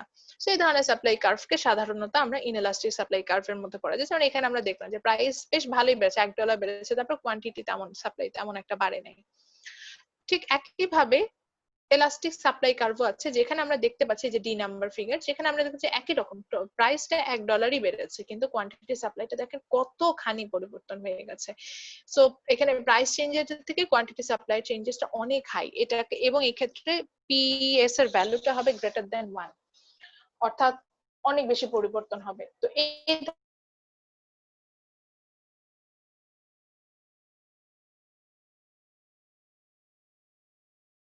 ধরনের এক্সাম্পল হিসেবে বলতে পারি যে কোনো কাজে আমরা তো এই কল সেন্টার দেখবেন মানে অনেক বেশি সাপ্লাই দিতে হচ্ছে, দেখবেন যে প্রাইস একটুখানি চেঞ্জ হওয়ার কারণে অনেকেই এখন কল সেন্টার এক্সিকিউটিভ হিসেবে কাজ করতে কিন্তু চাচ্ছে। তো এটা একটা এক্সাম্পল হতে পারে যে আপনার এলাস্টিক সাপ্লায়ার। বা আরো একটা এক্সাম্পল হতে পারে, দেখেন উবার রাইডস যখন হচ্ছে গিয়ে খুব পপুলার হয়ে গেল, তখনই কিন্তু পাঠাও বলেন বা ও ভাই বলেন আদার্স যে রাইডস গুলো যেগুলো সেগুলো আসলো, কারণ কি ওরা জানে যে প্রাইস একটুখানি বাড়লে এখানে অনেক বেশি আমার প্রফিট হওয়ার পসিবিলিটি আছে, সাপ্লাইও বেড়ে গেছে। সো এখানে হচ্ছে কি এইভাবে আমরা পিইডি পিএস এর একটা এক্সাম্পল পেলাম এবং এলাস্টিক ইনএলাস্টিক বুঝলাম। এবং যদি ফিউচারে আপনি কখনো হচ্ছে গিয়ে ইয়া নিয়ে কাজ করেন, স্পেশালি যদি কোনো প্রোডাক্ট নিয়ে কাজ করেন, এন্টারপ্রেনার হিসেবে কাজ করেন, প্রাইসিং ফিক্সড করার আগে অবশ্যই price elasticity of demand and supply নিয়ে চিন্তা করবেন। আপনার বুঝতে হবে যে আপনার প্রোডাক্টের ডিমান্ড কার্ভ কি এলাস্টিক না ইনএলাস্টিক, সেই ওয়াইজ প্রাইসিং হবে। একইভাবে আপনার সাপ্লাইটাও কি এলাস্টিক না ইনএলাস্টিক, এটা বুঝছে আপনার প্রাইসিং হবে। আদারওয়াইজ মার্কেটে যায় কিন্তু ফেল হয়ে যাবেন, মানে আপনি প্রফিট মেক করতে পারবেন না। তারপরে ধরেন আরো আপনাদের ইউজেস বলে, আপনি যে কোর্সটা করে আসেন, আমরা কস্ট অফ প্রোডাকশন করেছিলাম। কস্ট অফ প্রোডাকশন থেকে আপনি হচ্ছেন গিয়ে বের করতে পারবেন যে আপনার এই পুরো ফিউচার যে বিজনেসটা করবেন কস্টিংটা কি হবে, কিভাবে আপনি কস্টিং ক্যালকুলেশন করবেন, সেটা কিন্তু আপনি একমাত্র ওইখানেই পাবেন, আপনার এর আগে কিন্তু কোথাও পাবেন না। সো এটাই বলছিলাম যে প্রত্যেকটা চ্যাপ্টারেরই কিন্তু আপনার ফিউচার লাইফে ইউজেস আছে। তারপরে হচ্ছে গিয়ে ধরেন আমি যদি জিডিপি জিএনপি কথা, একটা ফুল ইকোনমি বুঝেন না, জিডিপি বুঝেন না, ইনফ্লেশন বুঝেন না, আনএমপ্লয়মেন্ট বুঝেন না, আপনি কিভাবে মার্কেটে এন্ট্রি নেবেন, আনএমপ্লয়মেন্টই বুঝেন না, আপনি ইন ফিউচার আমার মার্কেটটা কেমন হবে সেটাই বুঝেন না, তাহলে তো আপনি আসলে মার্কেটে এন্ট্রি নিতে পারবেন না, সঠিক সময়ে সঠিক সিদ্ধান্ত নিতে পারবেন না। তো এই বিষয়গুলো এসে কিন্তু আপনাদের দাঁড়াবে। সো এই বিষয়গুলোকে ওভারকাম করার জন্য দেখবেন যে আমরা যে টপিকগুলো পড়ে আসছি আপনার ফিউচার ক্যারিয়ারের প্রত্যেকটা পারপাসে কিন্তু ইনশাআল্লাহ এই কোর্সটা আপনাকে হেল্প করবে। So that's it from my today's class. আর কিছু বলার নেই, যতটুকু রিভিউ আমার পক্ষে দেওয়া সম্ভব হয়েছে আমি একটা রিভিউ করে গেলাম। যারা ক্লাসটা মিস করে ফেলেছেন, আমি এটার রেকর্ডেড ভার্সনটা ইনশাআল্লাহ আপলোড করে দেব গ্রুপে, সরি আমাদের ইউটিউব চ্যানেলে, সেখান থেকে হচ্ছে দেখে নেবেন। এন্ড এই তো, আর কিছু বলার নেই। আপনাদের যদি কিছু বলার থাকে বলতে পারেন, আদারওয়াইজ আমি ক্লাসটা শেষ করব। ম্যাম একটা কথা বলি, এই সিলেবাস তো বিশাল বড়। হ্যাঁ অবশ্যই, মিড টার্মে প্রিপারেশন নিয়ে রেখেছিলাম যে ফাইনাল টার্মের সময় যে আমি বলেছিলাম যে চ্যাপ্টার 4টা অবশ্যই পড়বেন, যাতে ওই সময় আপনার একটা প্রিপারেশন হয়ে যায়। আমি বলবো যে এখন তো যেহেতু আপনার অ্যাসাইনমেন্ট সাবমিট করতেই হবে, সেটার জন্য আপনি অলরেডি লিখবেন, সেটাকে একটা গো থ্রু হয়ে যাবে। আর এক্সামের আগে জাস্ট রিডিং পড়বেন এবং কোনো মেমোরাইজেশনে যাবেন না, জাস্ট হচ্ছে রিডিং করে বোঝার চেষ্টা করুন যে এই টপিকটা আসলে কি বলেছে। আমি কোনো মেমোরাইজেশন এক্সপেক্ট করি না, আপনার আন্ডারস্ট্যান্ডিং এক্সপেক্ট করি, তাহলে দেখবেন ডিফিকাল্টও হবে না এবং টপিক গুলো মনে থাকবে। আমি প্রথমে হ্যান্ড রাইজ করছিলাম আপনাকে একটা কথা বলার জন্য, ওই যে আপনার পছন্দের কিছু প্রশ্ন তো থাকে নরমালি, এই পছন্দের প্রশ্নগুলো যদি আপনি আমাদের সাথে শেয়ার পছন্দের করতেন। প্রশ্নগুলোতে আমি বললামই, যেমন আমি 10 প্রিন্সিপাল ফার্স্ট চ্যাপ্টার থেকে যেটা করি, প্রথম 4টা প্রিন্সিপাল থেকে মেইনলি প্রশ্ন করি। তারপরে হচ্ছে হয়তো ইকোনমিক্স এর ডেফিনেশন চাই, মার্কেটের মধ্যে শুধু ওই যে মিক্সড ইকোনমি ওগুলো ডেফিনেশন, মাইক্রো ম্যাক্রো ডেফিনেশন চাই। চ্যাপ্টার 2 তে যখন আসবে আমি বলছিলামই বারবার যে হাউস হোল্ড কি, ফার্ম কি, ফ্যাক্টরস অফ প্রোডাকশন কি, জি ম্যাম বলে গেছেন। এই জিনিসগুলো, আমি বলতে এগুলো চাচ্ছিলাম হচ্ছে আপনার আমার পছন্দের টপিক।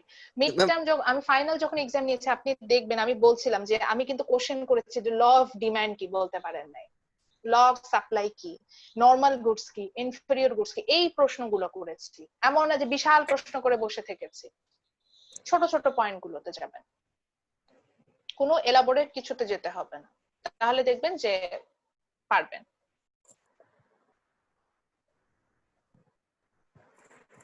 জি ম্যাম, আশা রাখি আমরা। ইনশাআল্লাহ। আচ্ছা বিজয় অনেকক্ষণ ধরে হ্যান্ড রেজ করে রেখেছেন, বলেন স্যার কোশ্চেনটা নেই। যদি আবার রিভিউ করতেন যে আমরা অ্যাসাইনমেন্টটা মানে হ্যান্ড রাইটিং না করে ওই যে ডকুমেন্ট ফাইল করে তারপর পিডিএফ করতে দিতে পারবো, তাই না ম্যাম? হ্যাঁ আমি এটা তো লাস্ট ক্লাসে এটা বলেই দিয়েছি, যেভাবে খুশি আপনি সাবমিট করবেন। Thank you ma'am. এটাই প্লাগারিজম চেক করার জন্য আমার ওয়ে আছে, আমি সবগুলো থেকেই করতে পারো। আসলে আমার প্লাগারিজম অটো অন করা আছে, আপনারা এটা মনে হয় জানেন, এটা করা যায়। সো আপনি পিডিএফ এ কনভার্ট করে না দিলেও আমি পিডিএফ করে নিব, করে আমি দেখবো যে কত % প্লাগারাইজড, সেভাবে মার্কস দেব। সো হয়ে যাবে অটোমেটিক্যালি। ইন্ডিভিজুয়াল ফাইল আপনাদের মেক হবে, ইন্ডিভিজুয়াল ফাইল দেখে দেখে আমি মার্কিং করব। Thank you ma'am. আচ্ছা ঠিক আছে, তাহলে সবাই ভালো থাকবেন ইনশাআল্লাহ। তাহলে ফ্রাইডেতে ডি এর সাথে দেখা হবে এন্ড ইনশাআল্লাহ সানডেতে হচ্ছে ডিবির সাথে দেখা হবে। সবাই ভালো থাকবেন। জি ma'am. Best of luck for the midterm examination. হ্যাঁ ইনশাআল্লাহ দেখা হবে, ভালো থাকবেন সবাই। আসসালামু আলাইকুম। আসসালামু আলাইকুম।